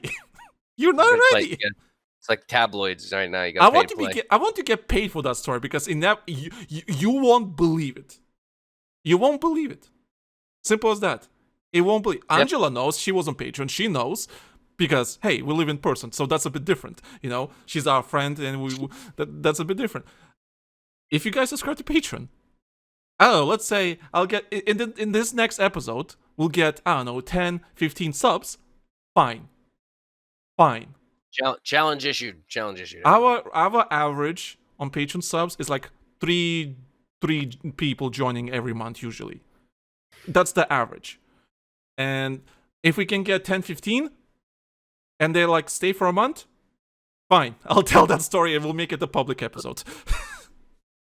That was the joke when I made with Danny. That's like, okay, if we get this number of subs, I will tell the story. We didn't get the number of subs, so like, well, you're not getting the story. I'm sorry, but I will stick to my guns.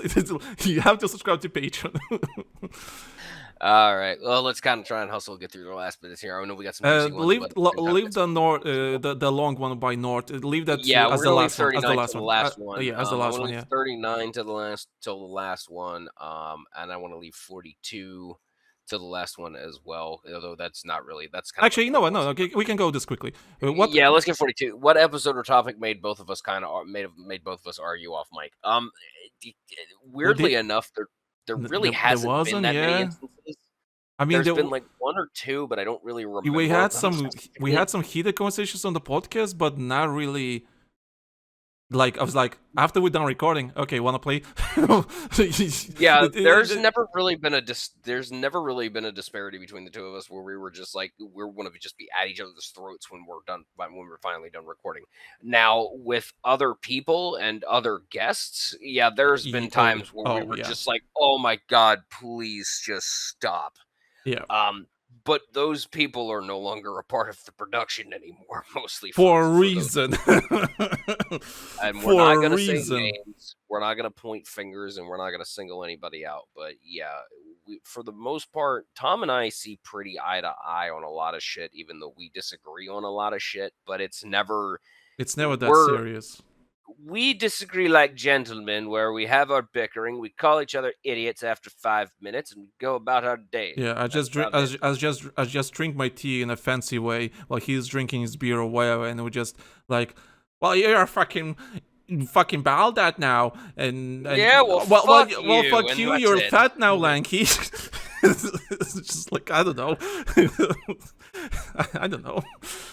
There's no beef. It's just fucking, yeah, gentlemen in fucking disagreement, and just move on and play Battlefield, and then fucking whatever. That's it. I mean, the closest I can probably think of is maybe when we're playing ranked, and I was like, "Why are you still there?" Or that's it. That's kind of it. But that's natural. Yeah, that happens in. Yeah, but that's natural. That happens in every competitive sport, esport, or any competitive environment. It's like, okay, you bicker with each other because you expect best from each other. You know, you expect the best, but it doesn't happen. But you argue for a moment, and then you move on. And we're like, okay, let's queue again. Let's win again. Like we do it until we perfect it. I mean, that's kind of. But that's normal. That's in every wannabe competitive environment. That's fine. Yeah, that's if you guys played sports, yeah. Play styles, sports, and getting older. We're gonna move up to number 30 real quick. How has your personal play style evolved or devolved? I'm gonna throw that one in there, Mr. Anon, from when you first started playing compared to how we play now. Are we feeling old yet? That latter part of that question, yes, but I've been saying that since my 20s, so the joke's on you. Now for the prior part of the question, has my personal playstyle evolved or devolved? It's evolved in some ways, it's devolved in other ways. I would say evolved in the fact that I am not as hyper impatient aggressive as I used to be. I'm a little bit more conserved now with my movements. I'm a little bit more conserved with how I expose myself as much as I possibly can. So I'm not as like breakneck speed, ADHD problematic jumping around with a 44 revolver like I used to in Battlefield 4 days. But I still maintain the same KD ratio. So I can't say I've evolved or devolved. I think I've kind of just like plateaued and gotten more wise. In my case, I think I'm a better player than I was 10 years ago. Oh, yeah. Yeah. Keep in mind, I was never the most aggressive player out there, like hyper aggressive, all that kind of stuff. I'm more like, I always been since I started playing first-person shooters, always been a bit more methodical. It's like I will not push unless I know I have the advantage of the push, right? Like, Right, listen, yeah. I'm not the greatest player out there, but because I play other first-person shooters in a somewhat comparative manner, right? I still play Call of Duty Ranked, for example. I play Ranked in RedSec on that kind of stuff, right? That's what keeps me going, and I want to improve as a player. But I think the advantage I have as a man in his 30s is that I never relied on the hyper-aggressive play style. I always been aggressive. Don't get me wrong. I always was like, yeah, let's push and all that kind of stuff, right? Because we need that, because otherwise we're not gonna win. But I'm not gonna push for the sake of pushing. If I know I can't win that fight, I will be more conservative. But because I never relied on that all my life, I never relied on that skill or just being always hyperactive. For me, it's easy to adapt to the situation and still play good, because my skill have always been a bit more mental than the actual raw skill of aiming. Like, I'm good at aiming, but of course I'm not the best. Obviously, I'm not as good as like your 1%. We find ourselves better on the positioning side of things, I guess. But I never relied that as a skill. I always relied more like on my personal like observations, map reading. The reason we usually finished quite high in RedSec, for example, is mostly I'm usually the guy that guides us where we have to go. We go left, we go right, we go middle. I'm the one that making that. What was the term in trying to remember what's the term in the guy that is guiding his team in Battle Royales. I think LGO or something like that. I can't remember. There's a term. Yeah, LGO or something like that. I can't remember the term. But I'm usually that guy that makes a decision where we push in the left and right. And the reason we finish quite high in RedSec positions is because I make a decision. I see that I look at the map all the time. I scan the map. I predict what the players are coming, and from experience, I know what they're gonna come from here and all that kind of stuff. Yeah, whether we're gonna win the fight or all that kind of stuff, that's a different story. But the reason we put ourselves in good positions because I made the decision here. Yeah, I can see something that people don't, so we'll push to that position, and hey, voila, we either win the game or we lost the gunfight. But that's mostly because of raw skill. That's why my personal skill was. So I never relied on that hyperactive raw skill. So that's why I think I'm somewhat a better player in my 30s than I was 25, for example, or 19 or whatever. I just learned more, and I never relied on that raw skill, so it's a bit different for me. So I can adapt to any game. That's why I have no problem. Getting wiser. Yeah, that's why I have no problem playing Call of Duty or all that kind of stuff, because I never relied on sliding and all that kind of stuff is cool. Don't get me wrong, I can do it. I love Titanfall 2, for example. I love that game. Now, I don't mind playing that kind of playstyle, but again, I'm still not gonna be the fastest or the rawest player out there, because I'm just all rounder. I put myself in positions where I can win, basically. Fair enough. Since number 32 is specifically catered for you, although I didn't mean to rhyme that, I'm going to go ahead and ask the question. I'm going to tend to something real quick, so I will be away for about 2 minutes while you answer this question, and then I will come right back. So, Lanky, what is the absolute worst take you have ever defended that you secretly regret now? Asks Sarah. Thank you, Sarah, for that question. Good question. Well, again, we're going back to that World War 1 thing. Before the game Battlefield 1 was announced. But if we something go recently, I don't think that I regret defending these days. I don't know, it's kind of hard to pick a situation that I was defending really hard and then I regret not doing that, because I usually pick my battles well, I guess. I have principles, I have a mentality, a specific idea how I want to live my life and what I want from my games or whatever the case may be, and what I want from Battlefield, for example. People will bitch at me like, oh, we don't need RedSec, but I will always defend RedSec because I think we do need RedSec to exist in Battlefield, because I think one of the reasons why Battlefield 6 is doing so well is because of RedSec on top of it. And Battlefield Studios did say that Battle Royale is there in the top 3 most played game modes, with Conquest and I can't remember, Breakthrough or some shit. Anyway, those 2 most played modes. So Battle Royale is there. So, what something I defended, I regret to this day. I don't know. Like I really would love to pick something, but I have no idea. Like because I usually pick my, like I said, I pick my battles correctly. I guess I don't know. Like Not just that. 9 times out of 10, usually when we're wrong on something, we own up to that shit. yeah, and if we are wrong about something, it's because we did not have the up to date information back then. Like whatever I was saying defending back then is all the information I had about that particular subject, and then something comes out, more information comes out. Well, that changes the narrative. That's not me saying, "Oh no, I should have not done that." No, back then it was the right thing to say with the information I had back then. So I don't know. I guess it's a skill, observational skill. I don't know what to call it. Yeah. Here's a quick one. Which map in the entire franchise is your favorite, but everyone hates it? Oof, I don't know actually. Which is your favorite map, but everyone hates it? I have a guilty pleasure for Firestorm. That's a good one actually. Mainly because of jets. That's a good one. Yeah, that's a good one. I don't know actually if from Battlefield 6 I would say. Oh, and oh god, any of the maps from the naval DLC. Everybody hated those maps, but I kind of loved them. I didn't care. Screw people. Fair. From Battlefield 6 I would say maybe Iberian Offensive, the Gibraltar map. I don't know if people hate it though. And there was Rip Rush. Rush is not in the game right now. But Rush on Iberian Offensive wasn't actually that bad. I know people bitching that Rush on that map was so fucking bad. It's horrible. You know what? I don't think it was that bad. I really don't think it was. Iberian Offensive Rush. I think it was pretty fun, but that's my opinion. Maybe that's that's the closest I can think of. I think that was really fun, and people hated it because this is stupid. I think it was fine.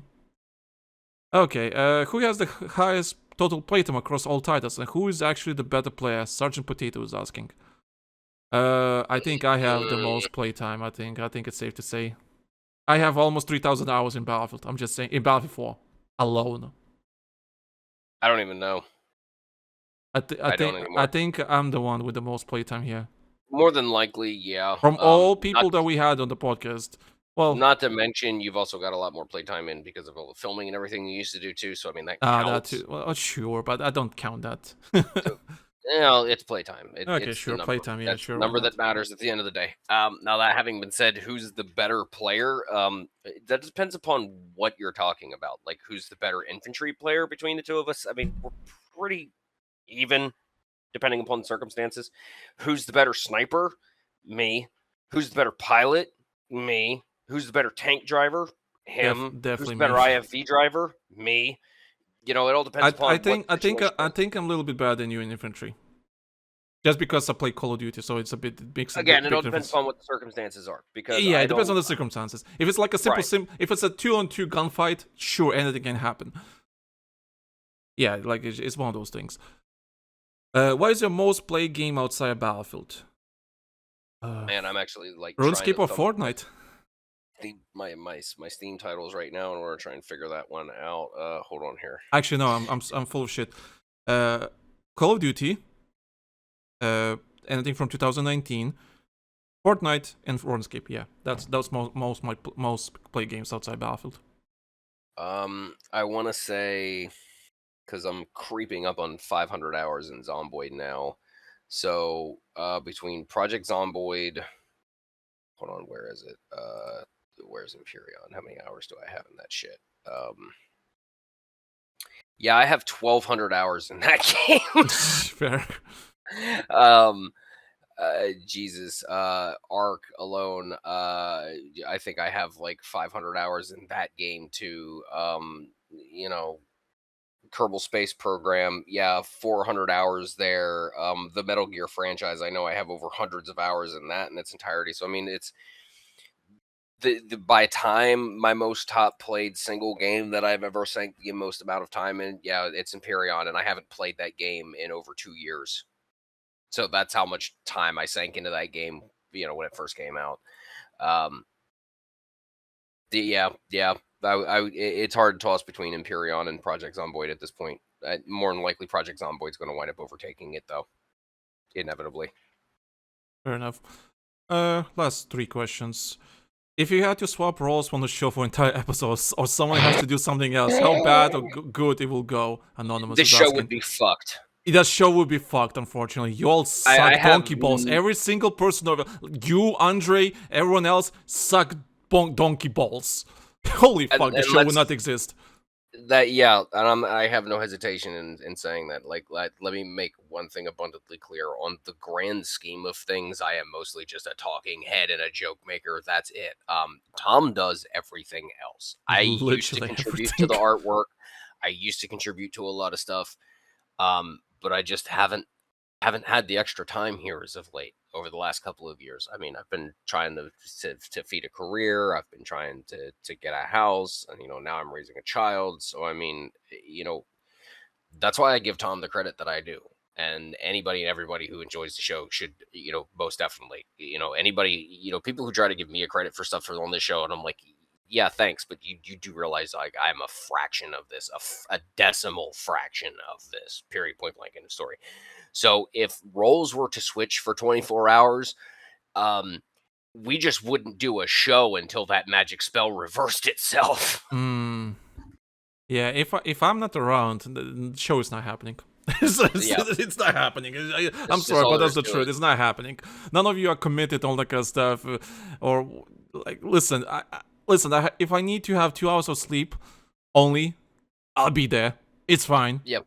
The show must go on. Because I'm committed. Yeah, the show will not exist. I'm sorry, but that's the truth. Man's a fucking monster. I have no hesitance in admitting that and saying that. Because it's the monster energy drink in my body that speaks. My God. All right. Here we go. How long it takes? Okay, so this again. How long it takes you to record, guys, an episode? Who is the longest to appear? Brandon is asking. I mean, it depends. Sometimes I'm late. Sometimes Ray's late. How long it takes you to record? 2 hours, I guess. Up to 2 hours. Episode isn't. Yeah, if it's a really long episode like this one, so 2 hours, I guess. Yeah. And the pre-show, I don't know, just us jibber-jabbering about something like 15 minutes, maybe, just to make sure that all the notes and everything is in place. And that's kind of it. Catch up. How's your mum? Off we go. Yeah, pretty much. Yep. Yeah, about an hour, 2 hours. Now, how long post-production takes? Probably hours on end. I'm not 100% sure how long it takes Tom in order to edit and throw everything together. So I would say but for the most part, the man can get an episode. Okay, editing is fast now because I kind of perfected like the all the background, all the kind of stuff. Man streamlined it. Yeah, streamlined as fuck. It's just mostly the thumbnail usually takes the effort mostly right now. Also the uploading, because my internet's not the fastest, unfortunately. Because reasons.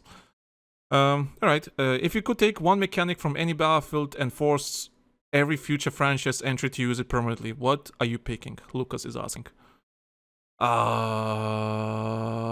Good question. I don't fucking know. Dragging is good. I think we should keep dragging forever. Yeah. I think dragging needs to stay. Yeah, I think dragging is actually pretty cool. I like that. Now, as far as like legacy mechanics, don't ever get rid of the ability to launch vehicles across the map. Yeah, we don't have that anymore. Bullshit. Yeah, we don't have that anymore. I kind of have to agree. I kind of wish putting C4 on a friendly tank and just make them fly.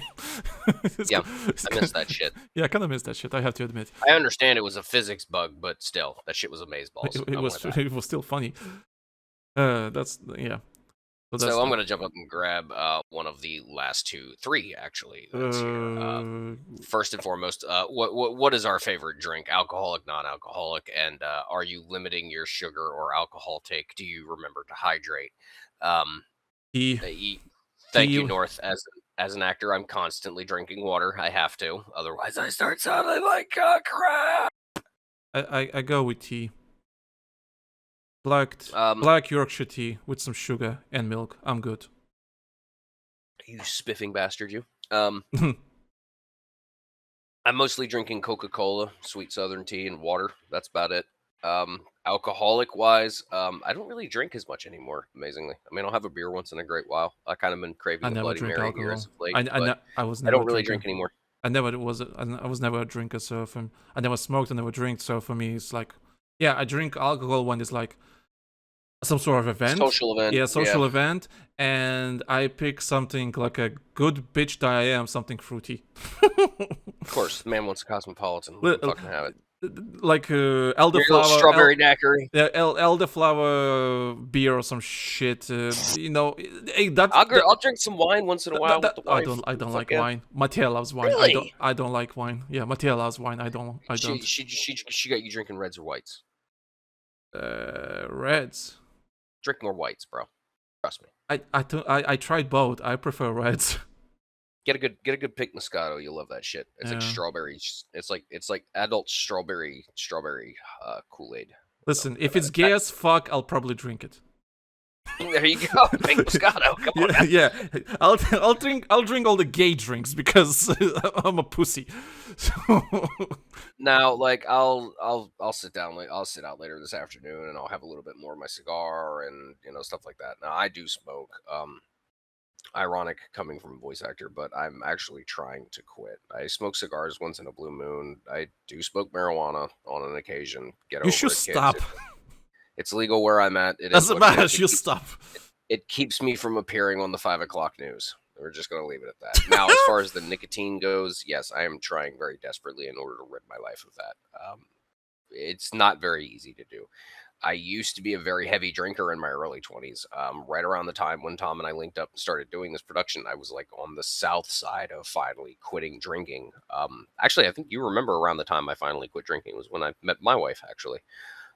So yeah, life works out that way. Yeah. So I don't drink as heavily as much as I used to. I used to be bad with it. Like there's a review on my channel, which I don't publicly have anymore, where I'm literally just chugging a beer down, staring horrendously and horrified at the fucking reveal trailer for Metal Gear Survive. That's a thing that I did. I literally remember got that. shit-faced Cinema. on camera Cinema. watching that crap. Cinema. So I mean, if that's stuff that like you guys, you Patreons want to freaking see, I mean, I'll dig that stuff out of my personal vault too as well, and I can throw that out there. But yeah, that's a thing that I did. It's Actually, a thing yeah, that guys, happened. if you want to see our old stuff that is not on public anymore, do let us know. We can post them on Patreon. We've Actually, got old match footage. I mean, old match footage of the night maps when Dice was testing those. Oh, that's still on OCT. public I've on still my got end. those. That's still on Oh. public on my end. Well, I've got my perspective, but that's hidden now.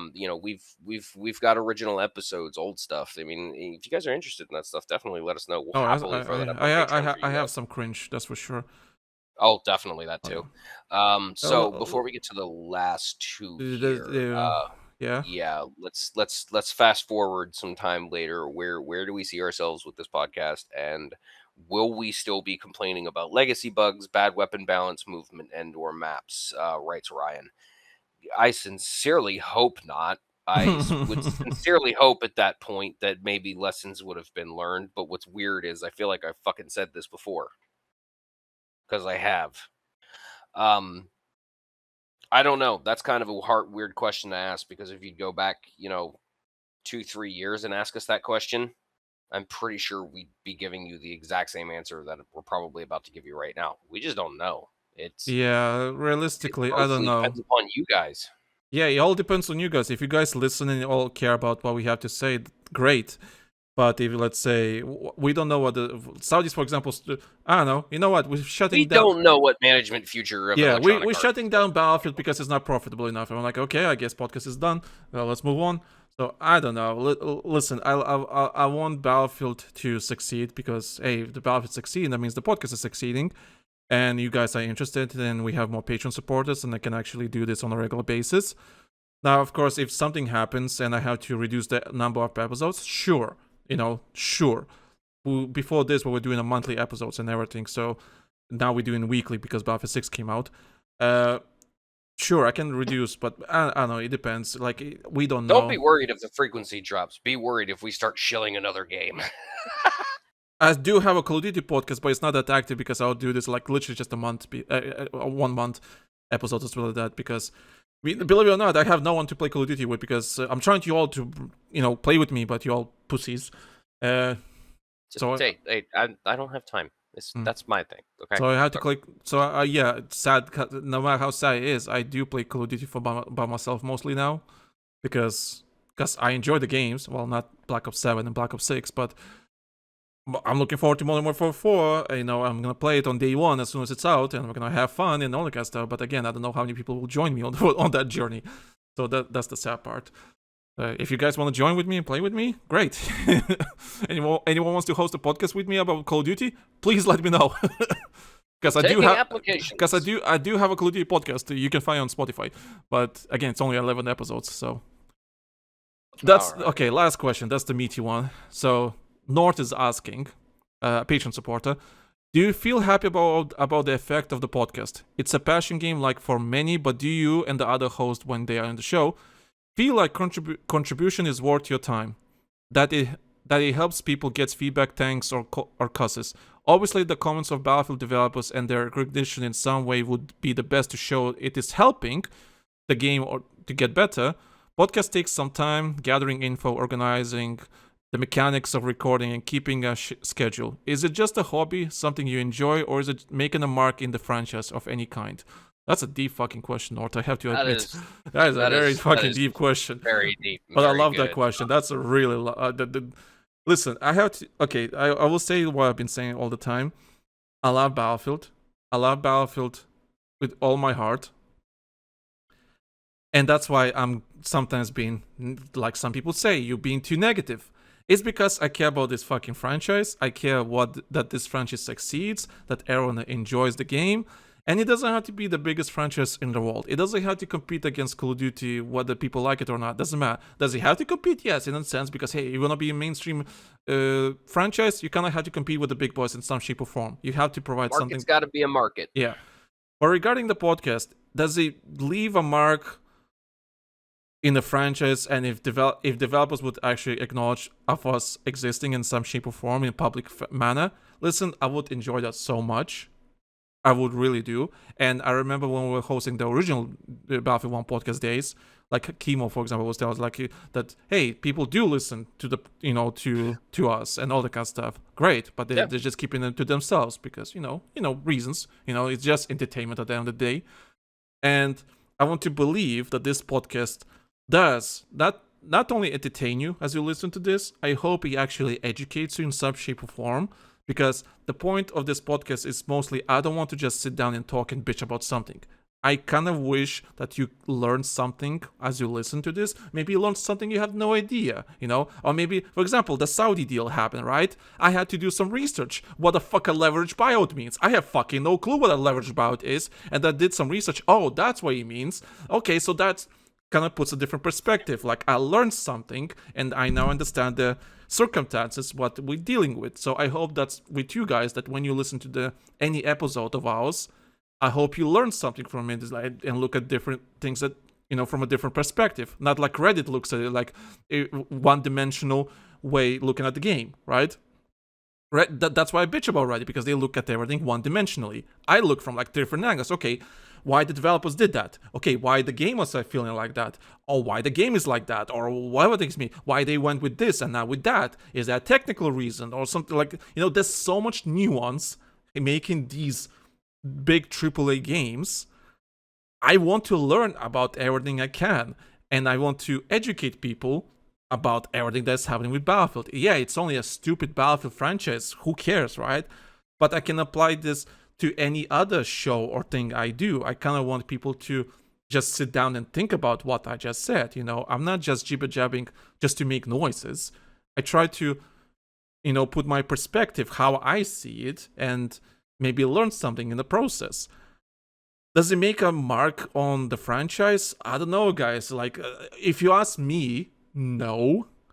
But I remember there was one poster on Reddit posted that was like, oh yeah, shout out to Battlefield 1 podcast, like a year ago he did that, right? God downloaded it to oblivion, but that's not the point. Like, just because someone shared us on Reddit, that was nice. It was really cool. And I wish people would share our podcast with everyone else to this day. Like, I want people to share our podcast and let them, hey, there's a Battlefield related podcast and they're pretty cool. Oh, well, I hope we are cool. I want to see that people are sharing us and people listen to us. Like, if you listen to this right now, do share it somewhere. Like, I appreciate all the exposure you guys can give us. You know, that Yeah, more means, natural growth would be great. Yeah. well, if you want my honest opinion, natural growth is kind of pissing me off right now because the growth is very slow. And It is. in all honesty, our audience should be, if we're being really honest without going on the Patreon episodes, I believe that our audience should be two or three times bigger right now than it is. Now, of course, people can say, well, you guys suck. Like, one of those people say, like, sure, but there's millions of people that can listen to us, you know, and come up with their own conclusions. And I know that I know for us, it's discoverability is the problem. A lot of people just don't know that there's a Battlefield related podcast that they can listen to. That's the problem. That's the problem we have personally, is the marketing. If someone can help me with the marketing, because I barely have any time to do like shorts and all that kind of stuff, or like invest money into, you know, promotion, like doing ads and everything, great. But again, like, what budget I have for that promotion, how much time I have to, you know, invest, and how much effort I need to do to promote the podcast, you know, just making sure that the podcast is on a weekly basis is hard enough, you know. There's lots of things that need to be planned and everything. For example, I'm gone for 2 weeks right now, and I need to make sure that there's episodes going in the background while I'm gone, right? That nothing's going to waste, right? That we have the momentum. You know, it's a very complicated. Like, is it just a hobby? Yeah. Does a hobby like brings some money? I guess a small pocket change. I guess. Sure. For all the, would I wish it was bigger? Oh hell yeah, definitely. But I don't know. It's again at the end of the day, it all depends on the audience. If the audience cares, if they share, they let everyone know about us. Hey, they tell the content creator. For example, listen, I already said, like, I think on the Patreon episode, I would like to have Jeff Rex on the episode, and I would like to like maybe one day I will email him and tell him, hey, can you come on the podcast and let's talk about Battlefield, right? It's simple as that. I would like to have Jeff Rex on, you know. He's technical about that now too, as in like he's just a very casual gamer, you know. I would love to still talk to him conversations about, you know, about the old Battlefield games and the current Battlefield games, how he feels about it, or just like stuff, or invite other people that on the podcast that just play Battlefield maybe casually in a sense, but I would love to hear their perspective about Battlefield, you know. Listen, if you tell your favorite content creators, hey, yeah, Battlefield 1 podcast, we'd love to have you, there's a big chance I would love to have them on the show and talk about Battlefield. But for that to happen, I need the audience to push the podcast a bit further down, you know, to other people. That's my problem. And I can't tell you to do that because you don't have to listen to me. You're just here for entertainment. But if you can help us, you know, because at the end of the day, I'm just one guy hosting the show. I can't do everything, unfortunately. I don't have a team and everything. Like we had the question like earlier. Oh, what would happen if you switch roles? The podcast would not fucking exist. It would not exist. It's simple as that. What? Ray record the episode and fucking publish it and everything? Yeah, that's not happening. Oh my god, I just don't have the time for that shit. Yeah, that will not happen. It's just simple as that. It will not happen.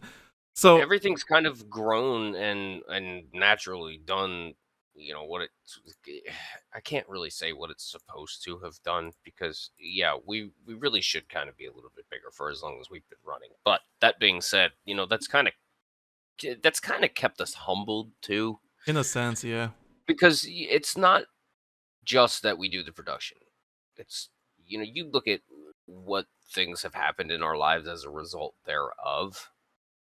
You know, I have an acting career now, essentially, because of from doing this. This counted as previous work. This counted as me training myself in order to be able to take and do something that I probably never would have tried to do without having done this first. Facts. End of story. Yeah. So is it worth doing it? Yes, it will always be worth doing it. Whether it's financially or just spiritually in a sense or in other ways or you know, not knowing what for flowers are going to bloom from this garden, you still tend to the damned garden one way or another. Do I feel like we've made a mark on the franchise? Maybe. If we did, we'll never know. And that's fine, I guess. Have we made a mark on the community? Don't know. If we have, that's cool. We'll probably never know. And I If would people were maybe louder telling their opinions, maybe I would have a bigger picture. But for me, it's kind of hard to tell, from my point of view. I don't know. Listen, I'm happy that people listen to us. I'm happy that people care and all that kind of stuff, and they're quietly enjoying the show. But at the same time, I can't. I have to just assume that you enjoy the show. right. You have to tell us. No good news is good news. Yeah. You have to tell us, I guess. And listen, and I kind of wish the Patreon, for example, would be much bigger, because the stuff we've been putting in Patreon, I think, worth the effort and worth the time. But would I wish the Patreon was a bit bigger? Yeah. Yeah, absolutely. Absolutely, because I think that Do we stuff... wish we could do a lot more content to put towards Patreon? Yeah. Oh, hell yes. We have been talking about, just Tom getting back into doing trailers, not even necessarily having my involvement. That was a discussion we had literally Fuck. My neighbors are knocking something. Yeah, we had a conversation like 2 months ago, like literally about trailers, because I didn't expect them all back, and there's lots of stuff that we can do and all that kind of stuff. It's just, yeah. There's so much potential. I mean, Battlefield 6 is a very cinematic game. I'm not going to lie. There's a lot of cinematic potential there. But the problem being is what we initially pointed out when spectator mode wasn't present from launch. By the time they're going to get their asses around to getting it implemented, that iron is going to be so cold that Tom and I are going to look at each other and go, is this even going to be fucking worth putting time into doing trailers or cinematics, Exactly. or storytelling cinematics? Is there going to be a demand for it by the time they get their asses around to giving us the tools that we need? Same thing with platoons. I put the same argument for platoons. By the time you get your asses in gear and get platoons implemented, there's not going to be a demand for the damn things other than a small niche one of it. Speaking so again, of, way to strike while the iron is ice cold, you idiots. Our context. Do you know when platoons are coming? Like 3 more months. No. Season 5 apparently starts in winter. They say winter, and season 5 phase 3 is when platoons is scheduled to be. Now do the math. February. That's stupid. The game will have been out for over a year by then. A year and a half. A year and a half, and a legacy features that should have been there. 2 legacy features that should have been there since day one. So this is where we're getting at when it comes to when we get asked questions about like what do we see about the future? Like, yeah, we've got a lot of potential. There's a lot of stuff that we could do. But on the flip side, if some of the parties involved that we were relying on to be able to generate more content and better content didn't stop tripping over their own dicks every 5 seconds, we'd be able to be at the level that we were, 4, 5, 6 years ago, where Tom was pumping out, trailers all the time. We were doing more cinematics and stuff. We said we wanted to continue doing that stuff. Battlefield 1 came along. Those tools really weren't, Tom was able to do his trailers and stuff, but doing cinematics, we really didn't have the tools in order to do it the way that we could with Battlefield 4. Battlefield 5 stripped that back even further. 2042, forget it. Now here we are with Battlefield 6, one of the most pinnacle, most cinematic games in the entire franchise, and they're doing what with cinematic tools and spectator mode and platoons and things that would, attract more community involvement. We're fucking around on it so that we can do what? Make more AI generated paintball skins? And that's where I get pissed off. That's where I get mad. That's when I start getting pissy, and that's when I start saying shit that should kill my career easily. But I'm not wrong either. So that's, it's where it's kind of hard in order to answer those questions when it's like, how are things going to be 2-3 years down the line? I don't know. This could very well be the last game of the damned franchise. Yeah, we don't know. Yeah, all we know. Yeah, it could be Battlefield 6 is, I don't know, for the next 5 years. God knows all it's going to take is some bureaucrat to look at the numbers and go, this is not worth it anymore. And that's it. Game over. It's done. It's either sold or it's vaulted away so that nobody ever makes a dime off of it ever again. And depending upon how greedy the party in question is at that point in time, realistically speaking, just bet on the latter and keep your disappointment low. That's all I can say. Yeah. So that's the most I can answer, honestly. listen, I love recognition. Don't get me wrong. Like any human being, especially making content. Like don't kid yourself. No matter how much you love the content creator and how humble they might seem, they care about recognition. They care that their work is being seen. They care that people care about their work and they're interested in their work. I'm sorry, but no matter how humble that creator is or what kind of mask they put on for the camera, doesn't matter. Every single content creator is the same because I know that. Because we're the content creators. I talk to other content creators. At the end of the day, you make content for others. You don't make content for yourself. Otherwise, you will not be posting this for the public. So that's right. We can sit here and say that, it doesn't matter that EA hasn't ever, acknowledged us, or that, DICE hasn't openly acknowledged us over the years, or Battlefield Studios will never acknowledge us. That's all well and good. We're used to that. The fact that we know over the years we've gotten our tendrils into people who are working and still working within it, and we still get listens from them. That's, more than enough. But don't get me wrong. We're not going to be like, oh, how nice of them. Oh, they finally gave us the recognition after all these years. Hell no, they put us in that fucking game in some way, shape, or form. I'm going to be like, fuck yo, boy, vindication. Yeah, there's some people out there that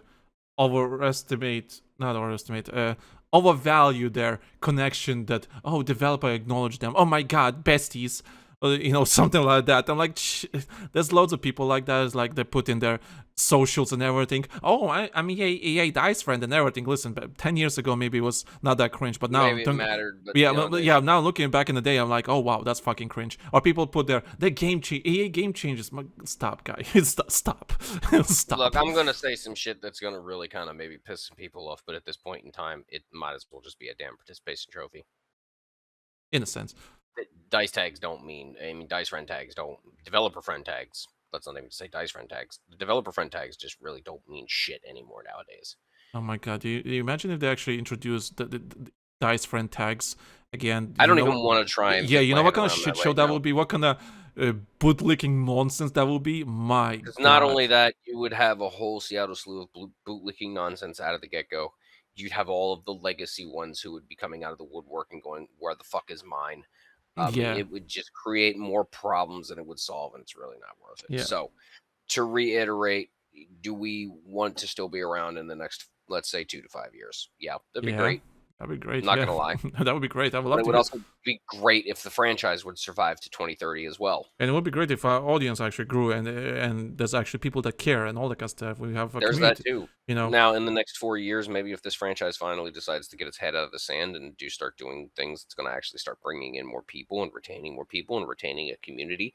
Then we can maybe start naturally growing again. And maybe that dream could come true where we finally start having enough people come in on our Patreon on a monthly basis that neither Tom nor I have to worry about a 9-to-5 job anymore. And when it gets to that point, I promise you, things are only going to get better. I keep saying it every time this gets brought up, but it's the absolute truth. Like we have so much shit in the wings that we're kind of sitting like, and like that's the threshold for us to start doing it again. Is we need to be able to have the time to dedicate to do it, which means we can't be stressed about finances. We can't be stressed about life stuff. We can't be stressed about anything. We just want to be able to just create and do the best that we possibly can to justify you guys spending money on it in the first place. I'm not, when we started Patreon up, we both made a promise that we were never going to just kick shit out to just justify the monthly expense of you guys paying for Patreon. And we're sticking to that. I want to hold to that from now until the time we finally stop doing this.